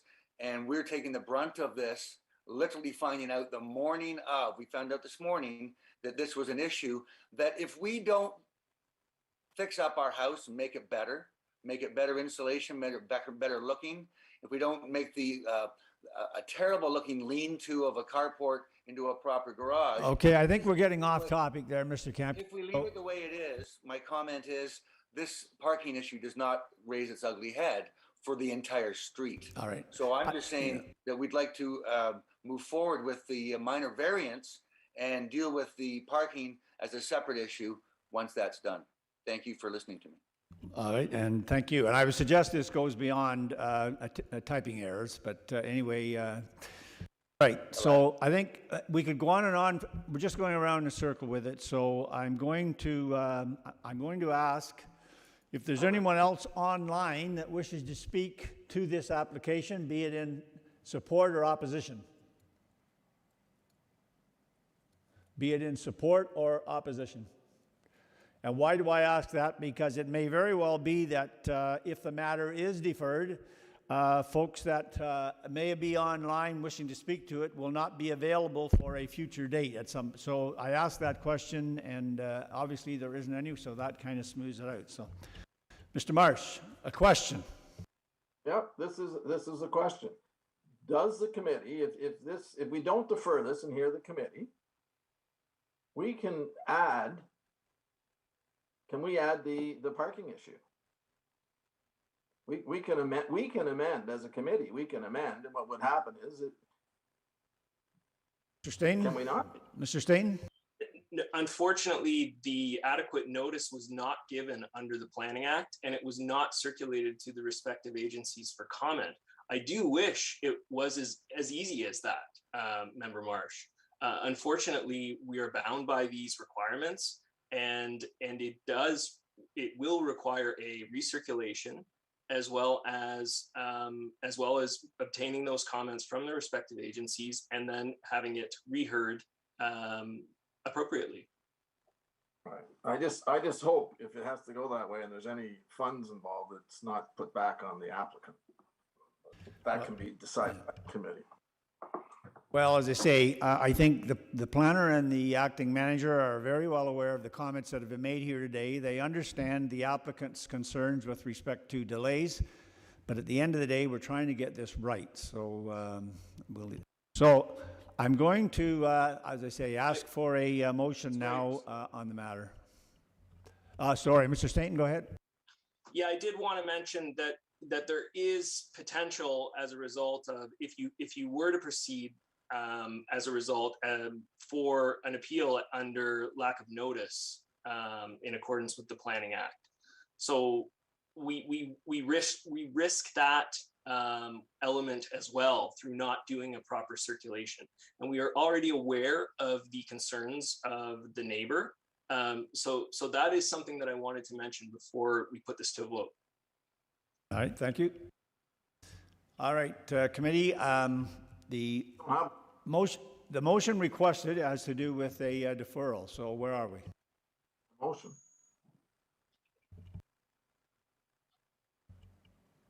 Did I?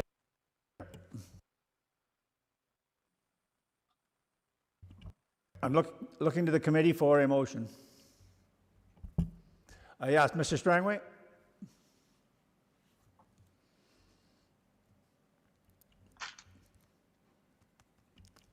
Hear you, Mr. Strangway.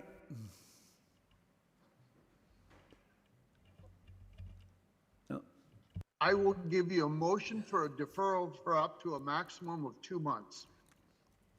Do I have a seconder?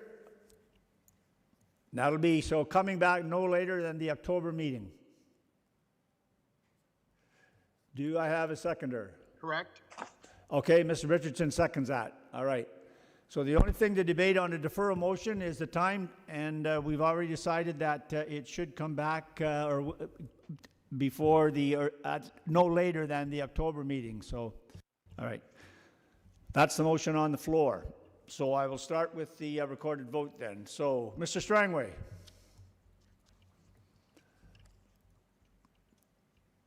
In favor. Ms. Richardson. In favor? Ms. Archer. May I ask a question before I give my answer? You may. What happens if it's not ready within 2 months? Do they have to start all over? Well, I think Mr. Staton indicated that he probably could have it back in October. Mr. Staton, do you wish to respond? Thank you, Mr. Chair. I will try my best with respect to agency comments and in order to meet that deadline. All right, thank you. In favor. All right, Mr. Marsh? Reluctantly in favor. Okay, and I'm in favor. All right.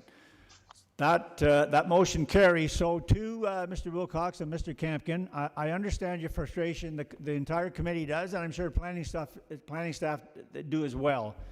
But we've got to cover all the bases. That phrase was mentioned, I think, by Mr. Staton, and unfortunately, that's the way it is. So please bear with us. We appreciate your patience, and hopefully in October we can get the matter moving for you. So thank you for taking the time.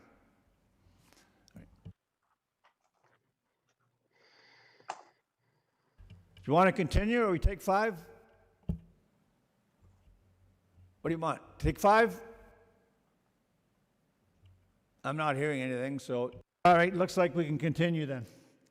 All right. Moving right along then, we're dealing with, let's see, D20-2021-039, and that's 86 Elkhorn Drive, town of Lindsay, and I'm told that Mr. Harding is going to be dealing with this one. So go ahead, sir. Yes, I am. Thank you, Mr. Chair. So this application proposes to recognize the placement of a existing shed and also permit the construction of the deck. The deck will abut a portion of the rear wall of the dwelling.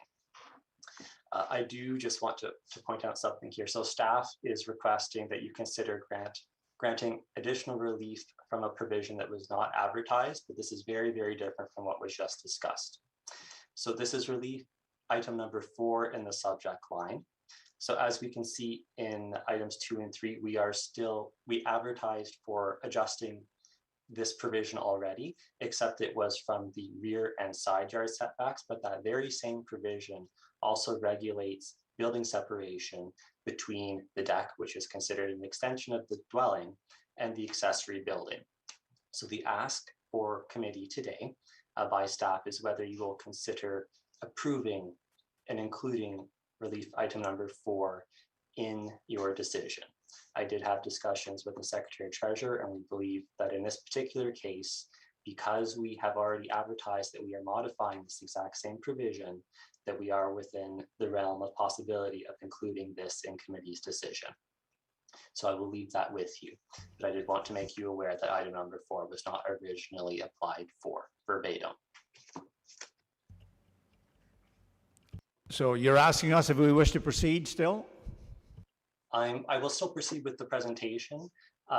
It's whether or not when committee is contemplating making its decision if it wishes to include item number 4. I did speak with the applicant as well, and they are agreeable that in the case that a committee agrees that it is not within its purview to include item number 4, they will just relocate the shed further south so that they don't have to deal with the building separation with the deck. Well, from the chair's position, I would say that let's continue on with the application, and once all of the information is in, then committee can decide where they're going to go. Thank you, Mr. Go Chair. ahead. All right, so this property is one of a series of properties that committee has been dealing with recently along this road. So this is within a developing neighborhood in Lindsay's North Ward. To the west and to the south are newly constructed dwellings on new lots. More towards the east, we have a couple of dwellings still under construction and a lot of vacant parcels yet. And then to the north, we have the Jennings Creek ravine and a stormwater management pond off to the northeast. So then moving along here to the sketch. So we can see here that the proposed deck is on the northeastern corner of the existing dwelling. The shed in the rear yard is going to exist or does currently exist in the space between that deck and the rear lot line. Staff are of the opinion that Yeah, Mr.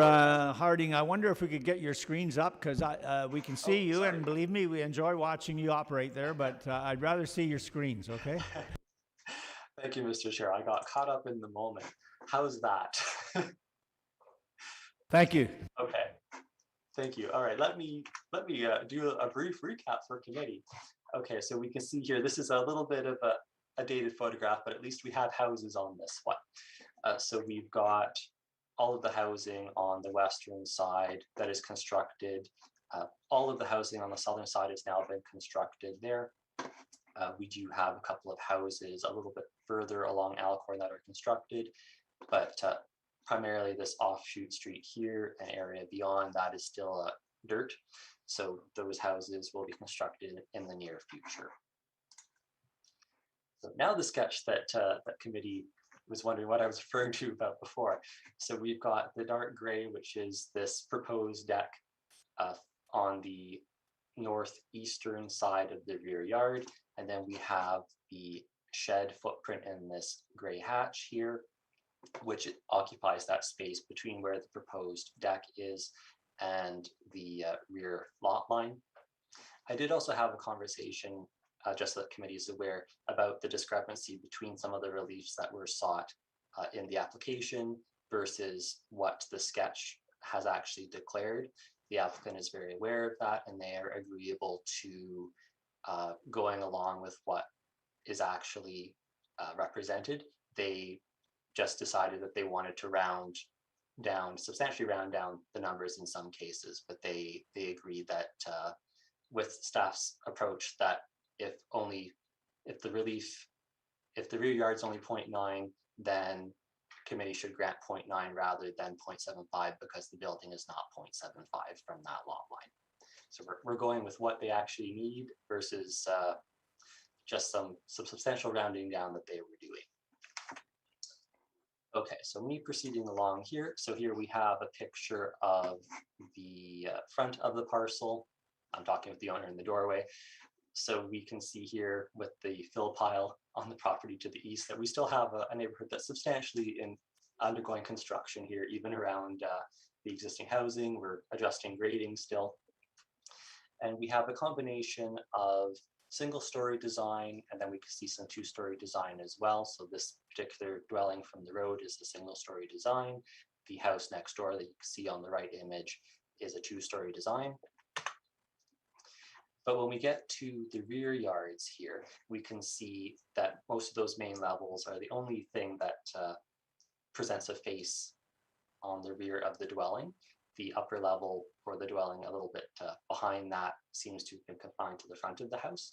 So what we're getting here is a lot of main levels that have anticipated that there will be walkouts, or sorry, decks that will eventually transition to the rear yard.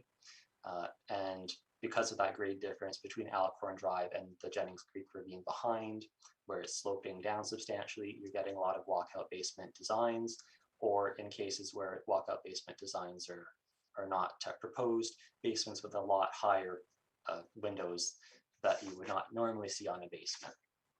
So the image on the left is the shed at the corner of the rear lot line and side lot line with the Jennings Creek ravine behind it. And then the image on the right is me just looking at that shed from the neighboring parcel, which I believe is number 88 Alicorn. So I'm looking west across the rear yard of the subject parcel, and we can see that there has been a sliding door installed, so there is the intent at some point to build a deck here, but we're going deeper than what the bylaw permits. The image on the left is the subject parcel on the right-hand side that is grassed here. So again, we got that sliding door with the location where the deck is proposed. And then the image on the right is me pivoting a bit more, looking further east. So again, we can see that we've got these walkout basement designs proposed for most of the houses, but not in all cases. We can see the red house that's 3 lots down does not have any sliding doors, but they have taller basement windows. And here we've got a better shot of the rear yard of the subject parcel. So in this case, we've got a shot looking from the west lot line east across the rear yard. So we've got the existing shed noted here, and where the proposed deck is to go, confined basically to this space and maybe a little bit over near this window, but it's basically going to occupy this area of the wall and stay free and clear of this ground level deck space that is already being used in conjunction with the walkout basement sliding door. So this deck projection is going to occupy only a portion of the rear yard, which is keeping the balance of the rear yard available for landscaped amenity space and recreational space, such as the existing at-grade deck that we've got next to that walkout. And also by putting the shed in the proposed location here, it's really best suited for keeping it there, because by having the deck project out into the rear yard, you're already dealing with a narrower rear yard in that remnant section. So if you're to place a shed here, that makes the most sense, because you're not occupying the deeper section of the rear yard where you might have more recreational uses around the lawn.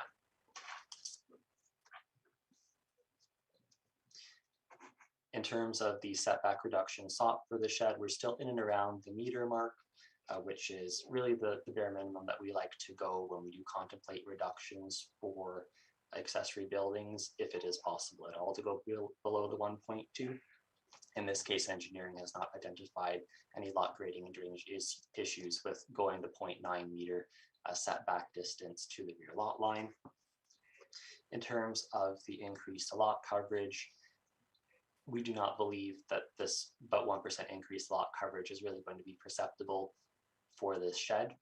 We expect that sheds will probably be commonplace for most of these lots in the future as they look to accommodate items in storage situations that aren't as appropriate to have in basements or in attached garages. So having a garage, we don't think is going to perceptibly add to the overall massing and built form for this neighborhood. In terms of reducing the rear yard setbacks for both the shed and for the deck, in this case, we don't have a neighbor abutting on the northern side of this parcel because we have a ravine. So the need to maintain these more ample spacious separations to buffer between abutting residential uses is no longer as relevant. The property is designated residential within the Town of Lindsay official plan, and residential uses, including low-rise residential uses, are anticipated within this designation. So staff does respectfully recommend that the application be granted, subject to the conditions identified in the report. Thank you, Mr. Chair. Thank you, Mr. Harding. So, especially for my clarification, but perhaps the committees as well. So in your presentation, are you still going with the reduction to 41.5 rather than 45 in 1?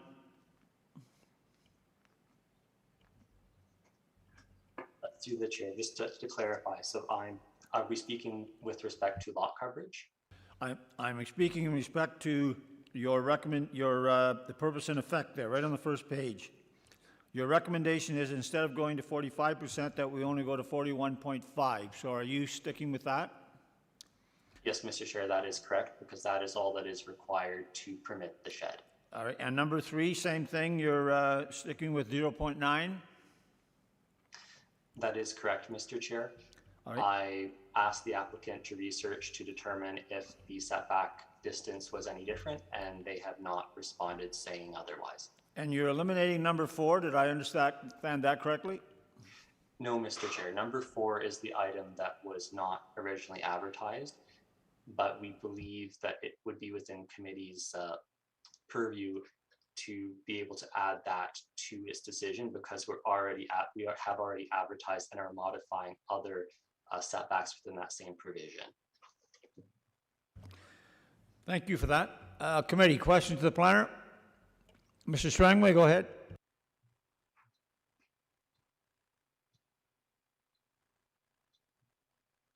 Thank you, Mr. Chairman. A couple of questions, David. Thanks for your presentation. Could we go back to slide 46? Right, one moment, please.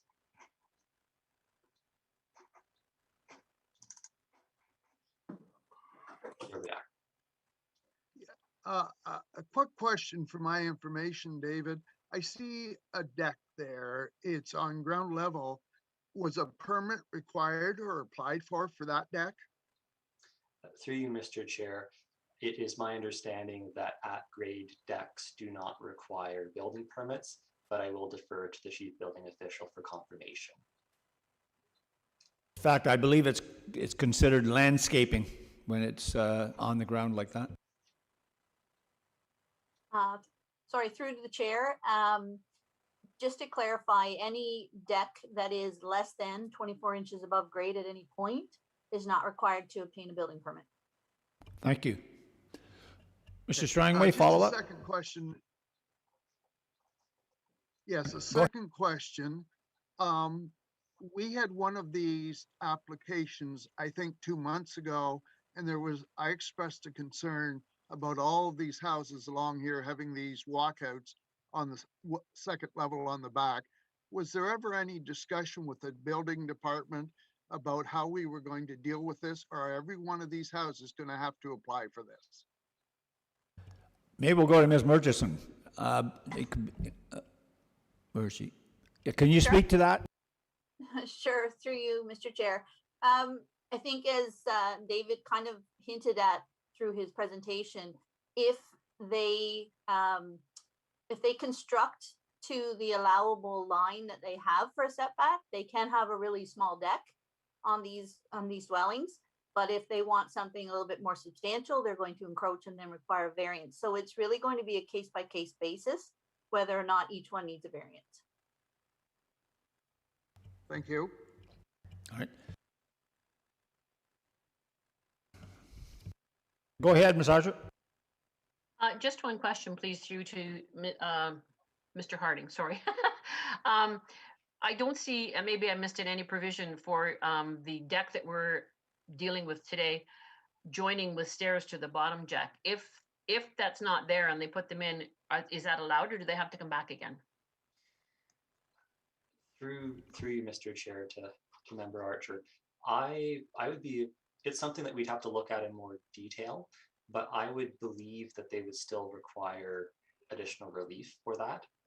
I think in this case, because of the small footprint of the deck, they aren't really anticipating having any greater connection with the rear yard. Thank you. Anything further from committee? All right. Is the applicant or representative online? Do you wish to speak to the application?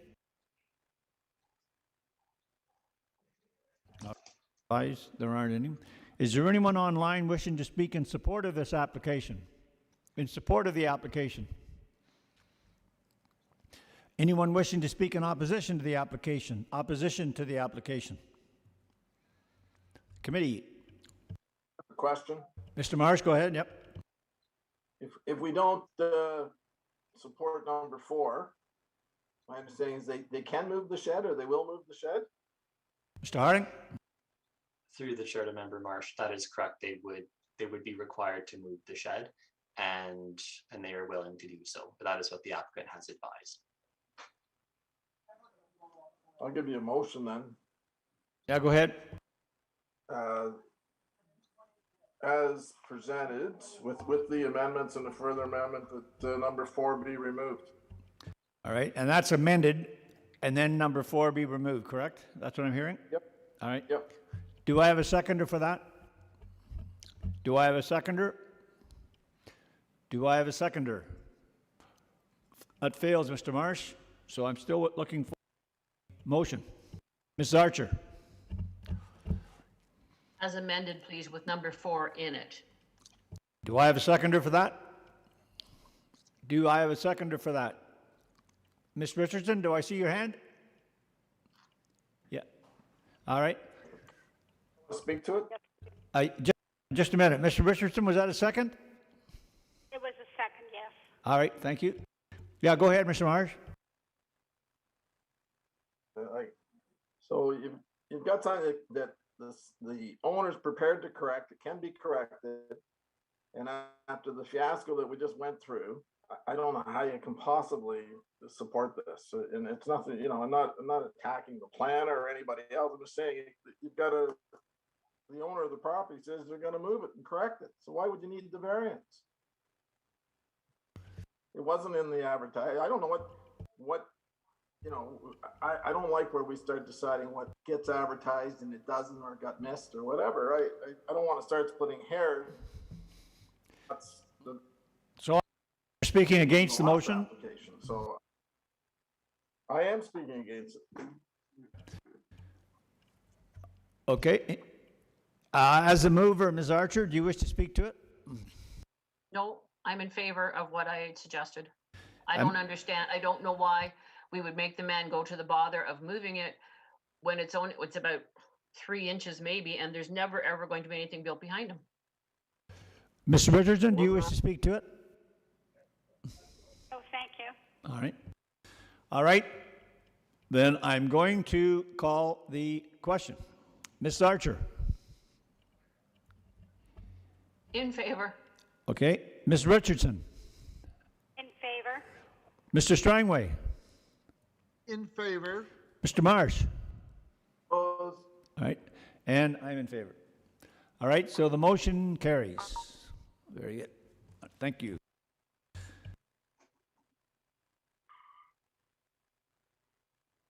Moving right along, we're now dealing with D20-2021-042, and this is Mr. Stainton.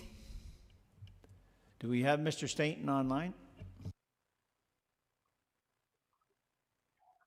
Is anyone else having sound issues? We're cutting in and out. Yeah, I'm here. struggling, but I've got, I think I've got people here now. So yeah, well, it's called technology, Mr. Marsh, so that's kind of where we are. Before we go any further, I just want to speak to Mr. Stainton and the acting manager. I appreciate, and I'm sure I speak for the committee, that was a bit of a long and drawn-out process with respect to the Manor Road application. I think you handled it very well. We appreciate your patience on that. And again, it's something of an arduous task, but from what I've heard, you're going to take it on and hopefully try and make things right. So I just wanted to say, on behalf of the committee, thanks to both of you. Well done. Mr. Stainton, go ahead with this application. Thank you, Mr. Chair, and I appreciate those comments. So this application, the purpose and effect of the application is to request relief from the following sections of the zoning bylaw in order to permit the construction of a replacement 98.03 square meter or a 1,056 square foot, 2.5-story dwelling with a walkout basement and a 23.41 square meter or 252 square foot attached deck. And those sections are section 5.18.3 to reduce the street centerline setback from Ken Hill Beach Road from 17.5 meters to 14.65 meters. And section 8.2, subsection D, to decrease the minimum front yard setback from 7.5 meters to 3.5 meters. So the subject property is located within a shoreline residential neighborhood on the southeastern shore of Sturgeon Lake in between Dunsford and Bobcaygeon. Most of the parcels along Ken Hill Beach Road are of similar size and comprise both of a waterfront lot or Lot A and a back lot, Lot B. The homes within the neighborhood vary in size and design with most lots allowing for some degree of spatial separation between the homes and for the retention of vegetation screening between the properties in order to provide some degree or an increased level of privacy. It's reasonable to expect that over time residents will undertake improvements to their properties along this reach of Sturgeon Lake. In fact, both of the abutting lots at 61 Ken Hill Beach Road and 57 Ken Hill Beach Road have newly constructed dwellings taking place within the past 5 years. So shown here is the site plan for the proposal. The proposed dwelling is technically further from Ken Hill Beach than the existing dwelling, with the attached deck being compliant with the water yard setback. The backlot portion of the lot already contains a detached garage, and the required 2 parking spaces are provided for on this backlot portion. So as you can see here, an elevation rendering of the proposal viewed from the water yard side with a frame configuration and the walkout basement shown here and the deck right here. Shown here is the current dwelling on the left from Ken Hill Beach Road with the accessory storage building to the right of the dwelling right here. Both the existing boathouse, as I'll show you later in the presentation, and the storage building to the right of the dwelling were constructed in 1934, according to MPAC. The construction of all 3 buildings predate the first township of Verulam zoning bylaw. Oh, sorry about that. Most of the backlots, oh, I did it again. Most of the backlots along Ken Hill Beach Road contain detached accessory garages and structures. You can see on the slide on the right, the 2-bay garage that does offer the requisite parking spaces as well as offering some amenity space and it removes the requirement for on-street parking, keeping the roadway clear and bringing the property into compliance with the zoning bylaw. The slide on the left captures the neighboring lot to the west, again addressed as 57 Ken Hill Beach Road, which appears to be currently finalizing construction, as well as 61 Ken Hill Beach Road on the slide on the right, which underwent a variance for an even greater front yard reduction than is proposed in this current application, and that was back in 2018. The proposed dwelling will be of similar height, sort of in between the two dwellings that are shown here.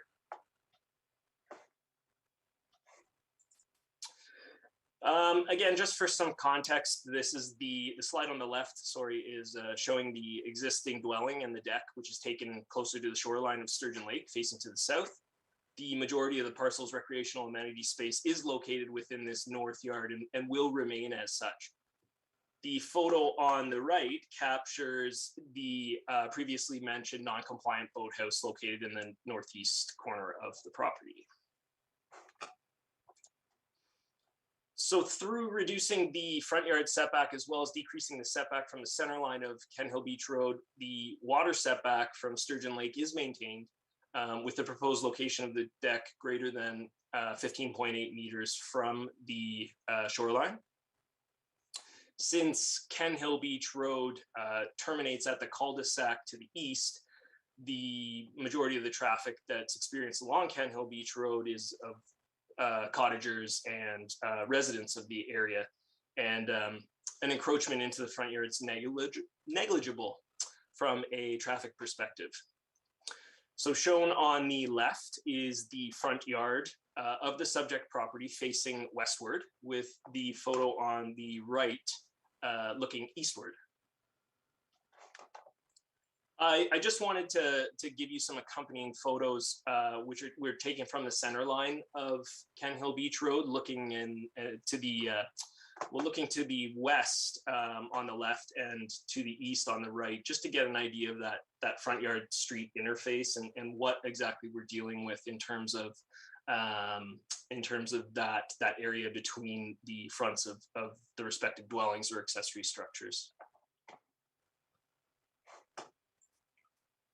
So it also appears as though many of the existing dwellings along Ken Hill Beach Road, they currently don't comply with the front yard setback in order to maintain that adequate water yard setback from Sturgeon Lake. Currently, the existing dwelling, as I mentioned before, it's closer to the front line than the location of the proposed dwelling. The site of the proposed new holding tank in the northwest section of the property also directs development on the property. And it's important to note that the proposed dwelling is compliant with respect to the interior side yard provisions in order to ensure adequate access and drainage surrounding the property. So again, I just wanted to showcase the front interface of the subject lands. So on the left, just to show the distance in between where the dwelling would be and the front yard, and the road. And again, on the right, we have sort of an opposite effect with the center line of Ken Hill Beach Road. I was taking a bit of a risk there being in the middle of the road, but yeah, I just wanted to, again, give you an appreciation for the depth that exists. Comments were received from Engineering and Corporate Assets Division, as well as both the plans examiner and the supervisor of Part 8 sewage systems of the Building and Septic Division, stating that they don't have any concerns with the proposal. Kawartha Conservation, as of very recently, provided comments indicating that a permit will be required for the proposal, but they don't have any concerns from a watershed management or a natural hazards or a natural heritage perspective. Based on the contents of the report, staff acknowledges the application meets all 4 tests of a minor variance, and staff respectfully recommends approval of the application subject to the conditions identified within the report. Thank you. Thank you, Ms. Staton. And just before I go to committee, so I'm assuming that the concern with respect to the permit from Kawartha Conservation would be dealt with through the building permit process. Am I correct? Through you, Mr. Chair, that's absolutely correct. Thank you. Committee, any questions of the planner? All right, being none, is the applicant online or the representative? Do you wish to speak to the application? And your name, sir? It's Tom DeBoer with CD Consulting, representing the owner of the property. And Kent and I have had several discussions about this unique property and the location. And I think we've done the best to support the lake separation from the dwelling and support the functionality of the road network from the municipality. So we have nothing further to add. Thank you. Thank you. Are there any questions of the applicant's representative? All right, being none, is there anyone online wishing to speak in support of this application? In support of this application? Anyone online wishing to speak in opposition to the application? Opposition to the application? Committee. Mr. Strangway. As printed. Do I have a seconder? Mr. Marsh? Any further comments or questions with respect to the motion on the floor? All right, then I will call for a vote. Mr. Strangway? In favor. Mr. Marsh? Favor. Ms. Archer? In favor. Ms. Richardson? In favor? And I'm in favor. That passes. The application is approved, sir. Thank you very much. Thank you. All right.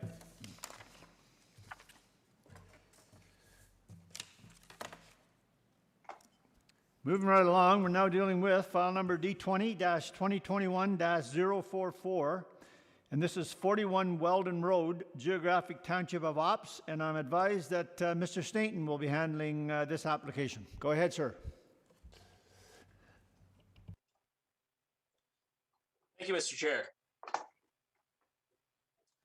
The purpose and effect of this application is to request relief from section 2.28 or 2.28 subsection 6 in order to reduce the minimum lot area requirement in order to facilitate the construction of an additional residential unit or an ARU on partial private servicing from 4,000 square meters or an acre to 1,617 square meters. In late December 2020, following recommendations from the city's Planning Advisory Committee, Council of the City of Kawartha Lakes adopted a host of amendments to allow an additional residential unit or an ARU in a single detached, semi-detached, or townhouse dwelling, and also in an accessory building on the same lot, subject to certain conditions. The decisions implement provincial direction to increase the supply of affordable housing within the More Homes, More Choice Ontario Housing Supply Action Plan and related legislation, such as More Homes, More Choice Act, the More Homes, More Choice Act, otherwise known as Bill 108. By making it easier for homeowners to create residential units above garages, in basements, and adjacent to laneways, for example. The application, the subject application proposes to construct a 59.5 square meter or a 640.5 square foot additional residential unit above a newly constructed detached garage in order to provide housing for an aging relative of the property owners. Since the lot is currently on fully private servicing, the lot area does not meet the requirement or the required size of the 4,000 square meters to permit an ARU. So the subject property is situated in a neighborhood on the east side of Lindsay, which transitions from smaller residential lots to predominantly an agricultural setting to the east. The small cluster of rural residential lots is located northeast of I.E. Weldon Secondary School, as you can see just to the south here. These, I'm going to say larger rural residential lots occupy the stretches of both Weldon Road as well as Pigeon Lake Road to the north. So shown here is the site plan of the property showing the proposed location of the ARU following the demolition of the existing detached garage to the west of the two-story dwelling. So as you can see, we have the house, we have the driveway, and the proposed location of the garage with the ARU above it.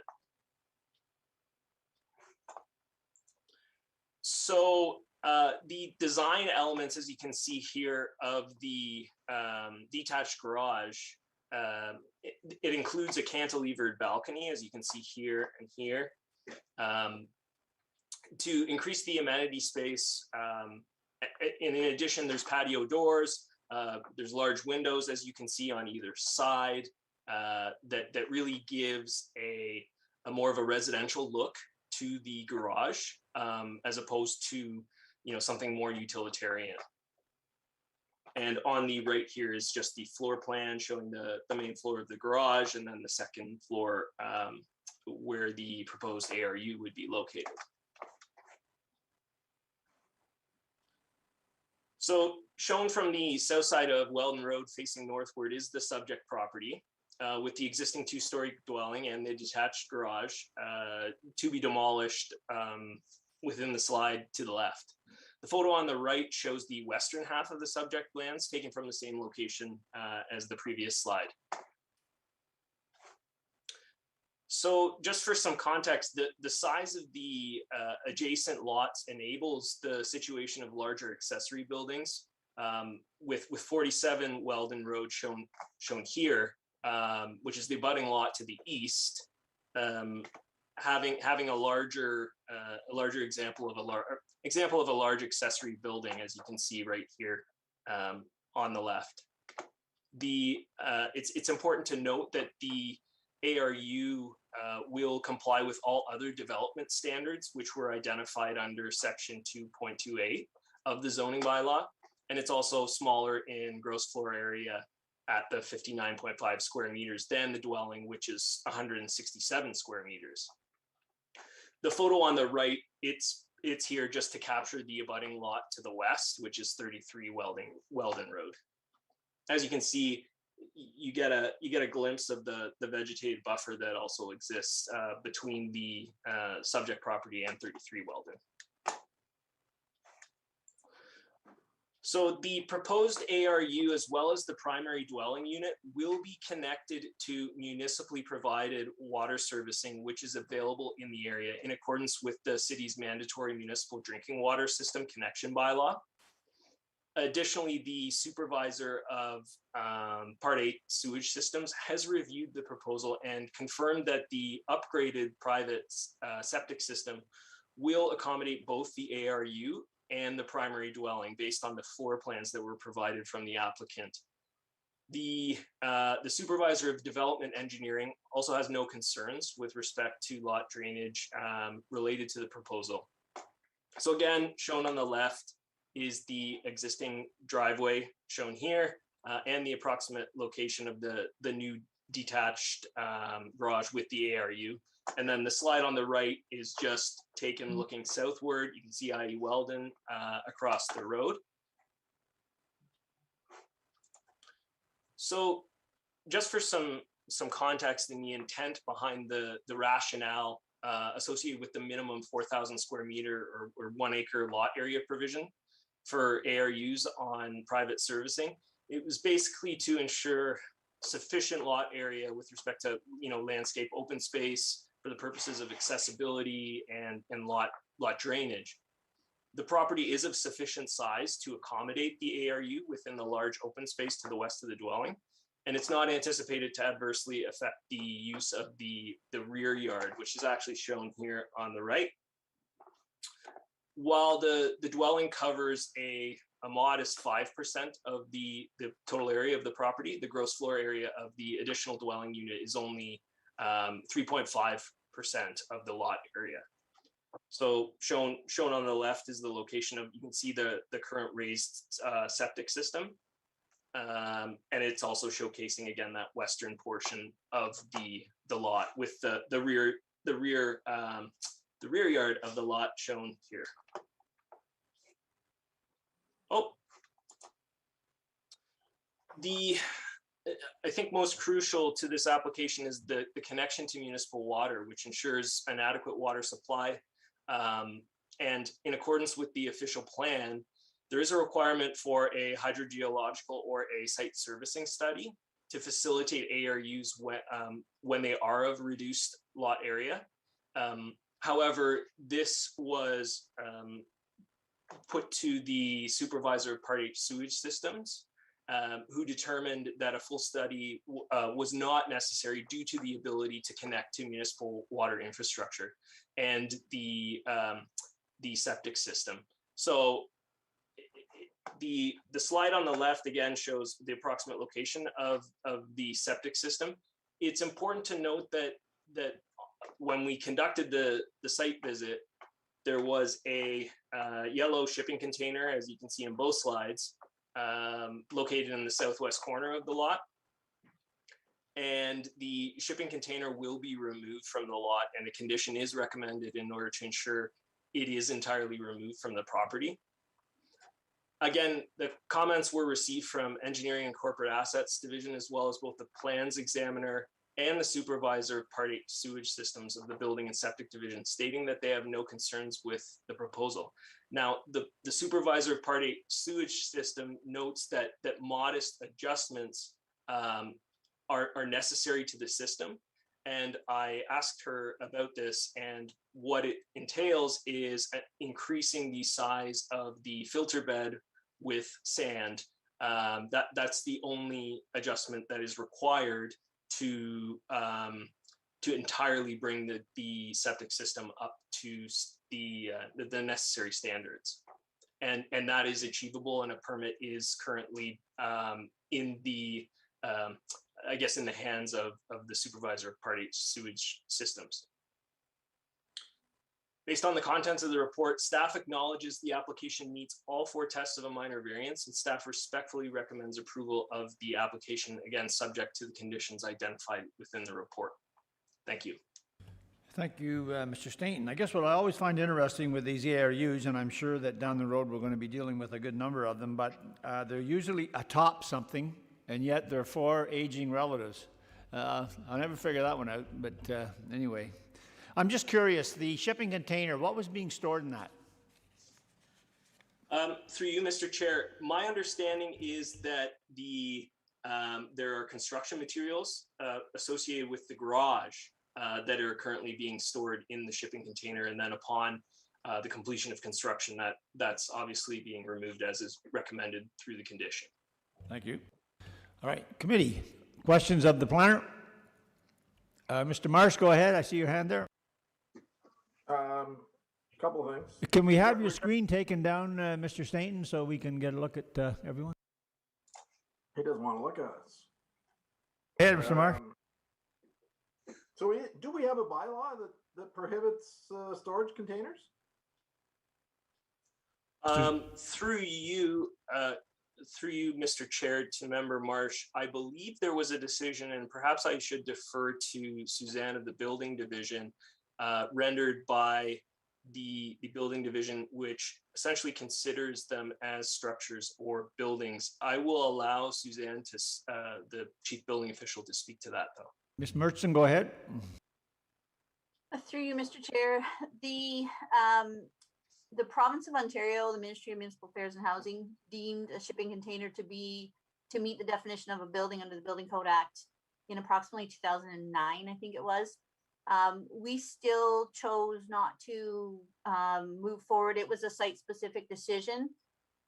In future years, they addressed it with different agencies and our association groups to interpret it across the board now. So in 2018, I believe it was January 1st, we made a decision that going forward from that date, anything brought in after that date required a building permit. Anything pre-existing was allowed to stay without a permit. So we do now actively do enforcement on anyone who brings in a shipping container without obtaining a building permit first. Mr. Marsh, follow up? So if someone's building a house within the next year and they drop a storage container with their furnishings or anything else on the lot, they're not allowed to do that? Ms. Mer- Ms. Chair, it's technically a building. So yes, they should be getting a permit. Problem is they don't usually leave. So I am in talks with our solicitor and our manager of bylaw, and we are working on trying to come up with some way of dealing with short term. So maybe up to 30 days. We're looking at maybe incorporating it into the future consolidated zoning bylaw. That's good. Sorry, I went a little off topic, but made the whole day worthwhile. That's a good point. Is there conditioning? This is back to the planner, please. As far as the water hookup, all right, I guess it will go to. That's, I don't see in here that it says it's a requirement. It's a condition up in the conditions. Should it be? Through you, Mr. Chair, the possibility of incorporating that as a condition was contemplated. However, it's my understanding that as part of the building permit process, it will be implemented. In addition to that, the registration of the accessory residential unit or additional residential unit will form part of that building permit process as well. Those were two things that we contemplated. Okay, so they can't get a permit basically unless they're connected to water. Through you, Mr. Chair, that is my understanding, yes. Well, before, Mr. Marsh, let's get clarification on that. Ms. Murchison, is that correct? Through the chair, for an ARU, if services are available, the servicing bylaw requires them to connect. So any additional unit that is created on that property must connect if the water service runs past their property. So yes, they would have to connect in this case. Thank you. All right. Thank you. Mr. Marsh, anything further? Oh, no. This has been educational. Thank you. Mr. Strangway, go ahead. Thanks, Mr. Chairman. Just one quick question. I'm pondering something that Kent mentioned. How do you add sand to a septic system to enhance it? I'm thinking that, I just don't understand how that's being done. If maybe he could give us a little more information. Through you, Mr. Chair, I'm no expert with respect to the installation of septic systems. However, the supervisor of Part 8 sewage systems did inform me it's relatively innocuous and that it would essentially enhance the capacity of the system. How that works, that one is perhaps a little above my pay grade, Member Strangway. Well, I'm going to go to the chief building official. What have you got to say about that, Ms. Murchison? Hey, through you, Mr. Chair. I'm not privy to the details on this one. I haven't discussed it with Ann, but one situation it could be addressing is in today's septic standards, due to it's the direction of flow. So when a bed filters downward, it also filters horizontally. And so you can add, and most beds are required to have what's called an extended loading rate area, a mantle. There's different pieces to it. And a lot of those are just extended portions of sand in the direction of flow that's under the level of the grass. So no one knows it's there, but you can't put structures on top of it afterwards. So it's there to function and filter the sewage completely so that you're getting a clear product at the other end. Now I know why I'm so glad, Ms. Murchison, that you chose to attend these meetings. Thank you for that. Go ahead. Wait, did you have a follow-up? No, that makes sense. I understand. I was just trying to understand how you could extend a bed without significant, shall we say, work being done on the bed and the towel bed. Thank you. Ms. Archer, I saw your hand. Yes, thank you. I see there was a letter back here from someone, and I can't find it right at the beginning, but it said that spiral staircases are not allowed. And I see, and then we have to, condition 1 is that appendixes A, C, and D, and the spiral staircase is included in D. So should it be removed? Through you, Mr. Chair, I think an element like that is relatively minor and could be addressed through the building permit stage. I know that our conditions read, generally and substantially I think that that is an item that can be addressed at the building permit stage itself. And in fact, the plans examiner did tell me that it could be done as such, and that it wasn't a large issue. Ms. Burgesson, clarification? Through you, Mr. Chair. Yeah, the building code does not permit you to use a spiral stair as your primary stair in your dwelling. So, or in any building for that matter, because they are too narrow on the inside of the of the curve. So they present a slip, trip, fall down the stairs kind of situation. So, but definitely it wouldn't be a permit that was issued until that was resolved. So it's an interior stair. We're just going to have them switch it out to a different style so it meets the code. So yeah, I don't think it affects the minor variance. Thank you. Anything further from committee? All right. Does the applicant wish to speak to the application? I see someone sitting there. And your name, please? My name's Amy Jo McDuff. Hey, go ahead. Thank you for your time consideration. Just a few quick things.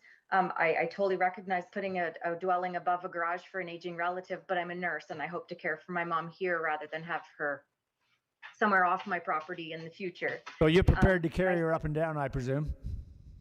I'm going to take care of her up there and I'll carry whatever she needs up and down. Oh.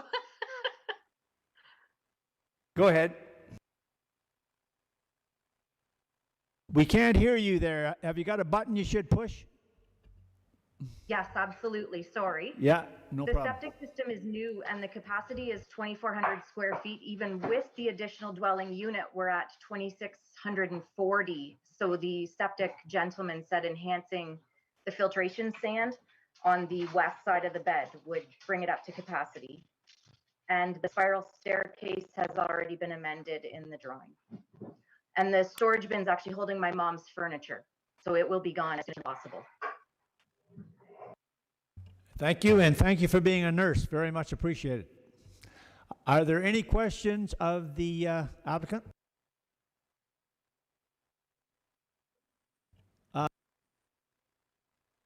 Ms. Archer, go ahead.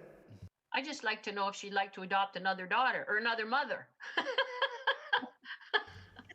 If you'll let me build more dwellings, maybe.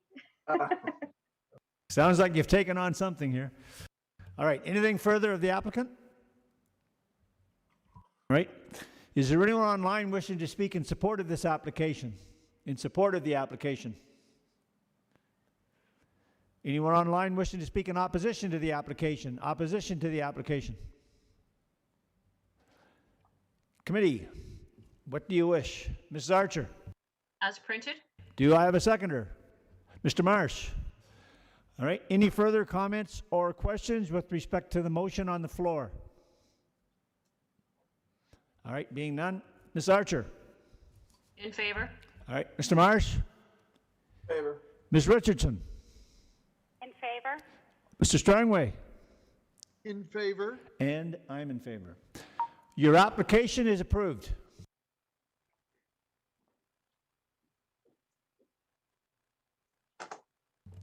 All right, moving right along. It looks like last but not least, certainly, we're dealing with 46 Jasper Drive, and this is the geographic township of Fenland. And Mr. Stainton, you've been a busy man today. Go ahead, sir. Thank you, Mr. Chair. It's a sign of things to come.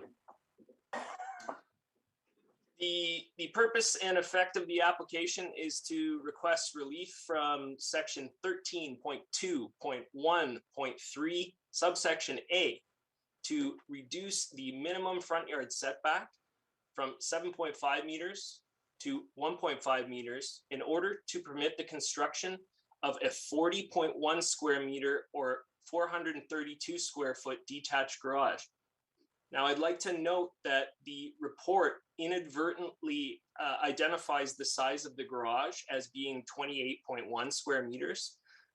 This error does not impact the reliefs requested, the appendices provided, or any additional development standards or the overall nature of the application. And it was done erroneously. I just wanted to point that out. So The subject property is situated in a shoreline residential neighborhood on the western shore of Balsam Lake. This specific neighborhood consists of older and smaller cottages in relation to some of the more intensified sections of Balsam Lake, with really not a lot of evidence of infilling or expansion. Excuse me.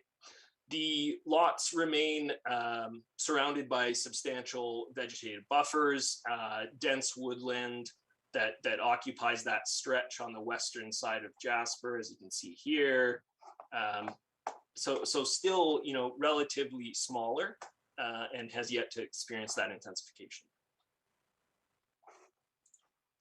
So shown here is a survey of the property with the proposed location of the garage in the northwest corner, shown here from the front lot line. I realize the resolution isn't the greatest, and I do apologize for that.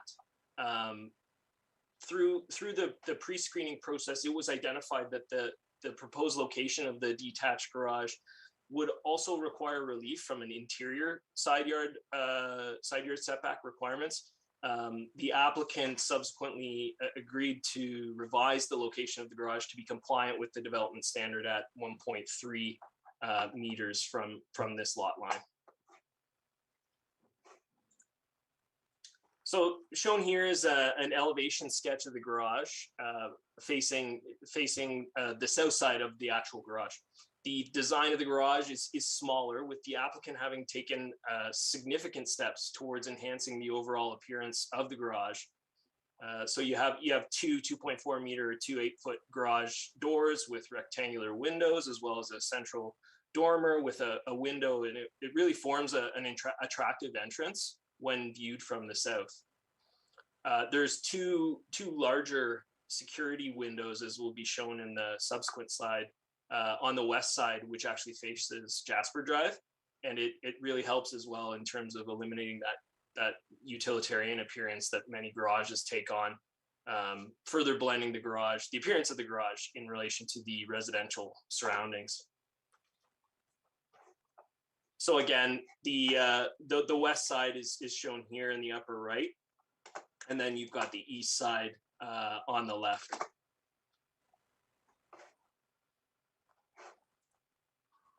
So the subject lands contain a bungalow which was constructed in 1993, according to MPAC, and a boathouse that was built in 1975, according to MPAC. The land it's uniformly flat on the parcel, with the majority of the land being occupied by manicured lawn. The dwelling, as you can see here, shown on the left from Jasper Drive, with the approximate location of the garage is actually shown here on the right, and it should be starting kind of where this trailer is located, and then working its way to the east. So just to let you know that the western side of the wall begins, as I said, probably right about here where this rear tire is, and then works it again that way towards the east. These slides are basically included just to show the neighboring properties, with 44 Jasper shown on the left. Although you can't see it, there's in this picture, there's actually a detached garage located in the front yard. You can just see it peeking in here. And you'll see pictures of it later, but I just wanted to make you aware of that. And then on the other side of the property, you have 48 Jasper, which is shown on the right. And again, the dense woodlands present that buffer the location of the garage in relation to the abutting property. There's a change in grade where this stone driveway seen here, and then again on the right, leads to the attached garage. So it kind of forms a ledge between the driveway and the northern property line, and they utilize the interior side yard for the purposes of hauling recreational vehicles from the water yard into the front yard. So as a result of this ledge and this difference in grade, there's a distance that's required to clear the route without interfering with the armor stone that's present there.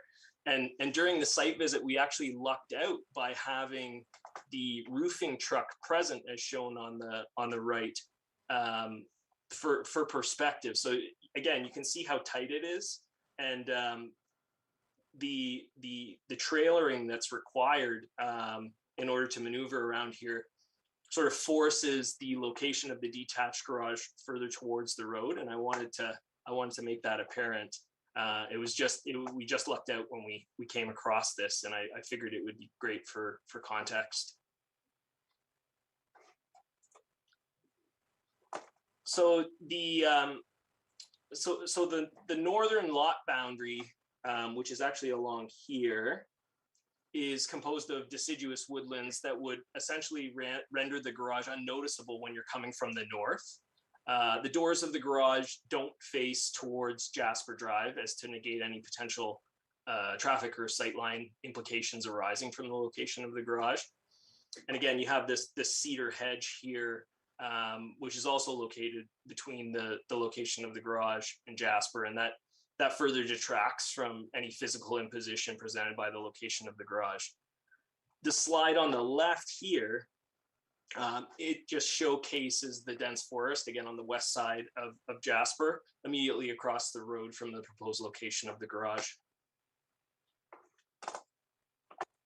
So the intent of the zoning bylaw is to relegate accessory uses to the interior side or the rear yard and maintain sufficient spatial separation between accessory uses and interior side lot lines.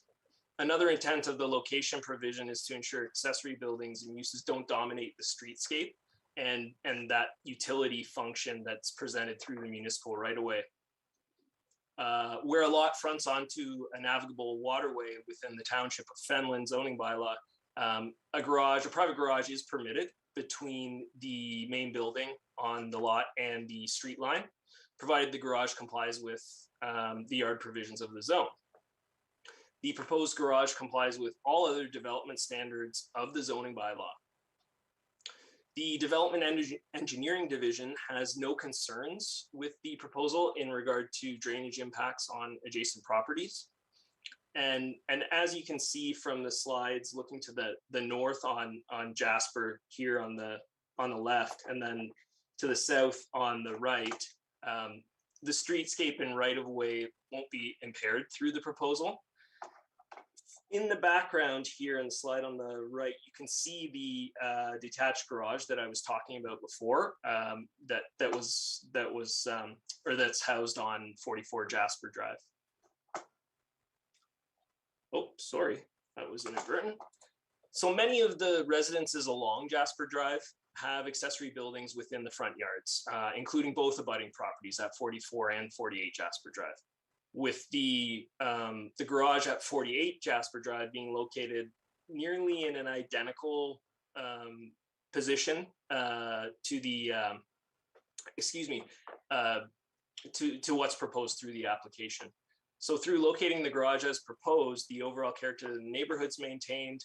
The location of the septic system, which is actually shown here in the slide on the right, it further directs the location of the garage to where it is proposed, and in order to maintain accessibility to the rear yard, that's why the location is proposed. Oh, now I've done it. Give me 1 second.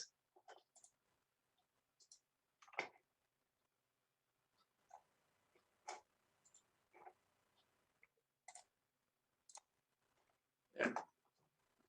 I just wanted to let you know that comments were received from Engineering and Corporate Assets Division, as well as both the plans examiner and supervisor of Part 8 sewage systems of the Building and Septic Division, stating that they have no concerns with the proposal. Kawartha Conservation did confirm, actually right before the meeting today, that a permit has been issued for the works and that there are no concerns from a cultural heritage, water or hazards perspective. So based on the contents of the report, staff acknowledges the application meets all 4 tests of a minor variance, and staff respectfully recommends approval of the application subject to the conditions identified within the report. Thank you. Thank you, sir. Are there any questions of the planner? Ms. Archer, go ahead. I just, at the beginning, you said that the square meter size of the garage was incorrect. Was it proper in the advertisements? Through you, Mr. Chair, the no size was included in the advertisement. It was just mentioned as a detached garage. So yes, we were lucky in that respect. All right, anything from committee? All right, is the applicant online or a representative? Do you wish to speak to the application? And your name, sir? Tim Weisner. Go ahead, sir. And, We're having problems hearing you. To our planner and, oh, any better now? Yes. Oh, good. Oh, Well, it was. okay, you hear me now? I'm reluctant to say anything. Go Nothing ahead. to add, just thank you to the planner and thank you to the committee. Any questions of the applicant? All right, being none. Is there anyone online wishing to speak in support of the application? In support of the application. Anyone online wishing to speak in opposition to the application? Opposition to the application. All right, committee. Mr. Marsh? Brennan. All right, and second by Mr. Strangway. Any further comments or questions with respect to the motion on the floor? All right, Mr. Marsh. In favor. Mr. Strangway. In favor. Ms. Archer. In favor. Mr. Richardson. In favor? And I'm in favor. The motion passes. Your application is approved. Very good. Well, I think that ends the application process of things. Just moving down, there's no deferred, no consents. Under other business, I have a couple of questions. Perhaps I'll direct the first one to you, Ms. Barry. There was some indication that for the September meeting, we may be able to get committee members back into the council chambers. Is there anything concrete on that at all? Mr. Chair, at this time, we don't have any further information on that. I'm sorry that I don't have anything to share. No, I understand. Things are kind of up and down. As a matter of fact, we're advised that there was an outbreak here today. I think 10 infections or something in one of the retail areas. So it's not going away very, very quickly. So it's a case of play it by ear, I guess. All right. Okay, well, where are we? Now, Mr. Stanton, you mentioned that I believe 6 applications you have for the September meeting. Is that an indication that, because you and Mr. Harding work together there, is that an indication that the next few months are going to be fairly heavy then? Through you, Mr. Chair, yes, it is an indication. We are currently booking into November with our applications. Again, as the director pointed out, we're experiencing unprecedented growth, and between David and myself, it doesn't show signs of slowing down. I suppose unprecedented growth, depending on your position, is either a good or a bad thing, but it certainly will pick up. Ms. Berry, did you wish to add anything to that? No? All right. Anything further from committee members? All right. I guess I'm looking for a motion to adjourn. You got it. Mr. Marsh, Ms. Archer, all those in favor? And it carries. Thank you. And see you next month, if not before. Take care. Hopefully not before.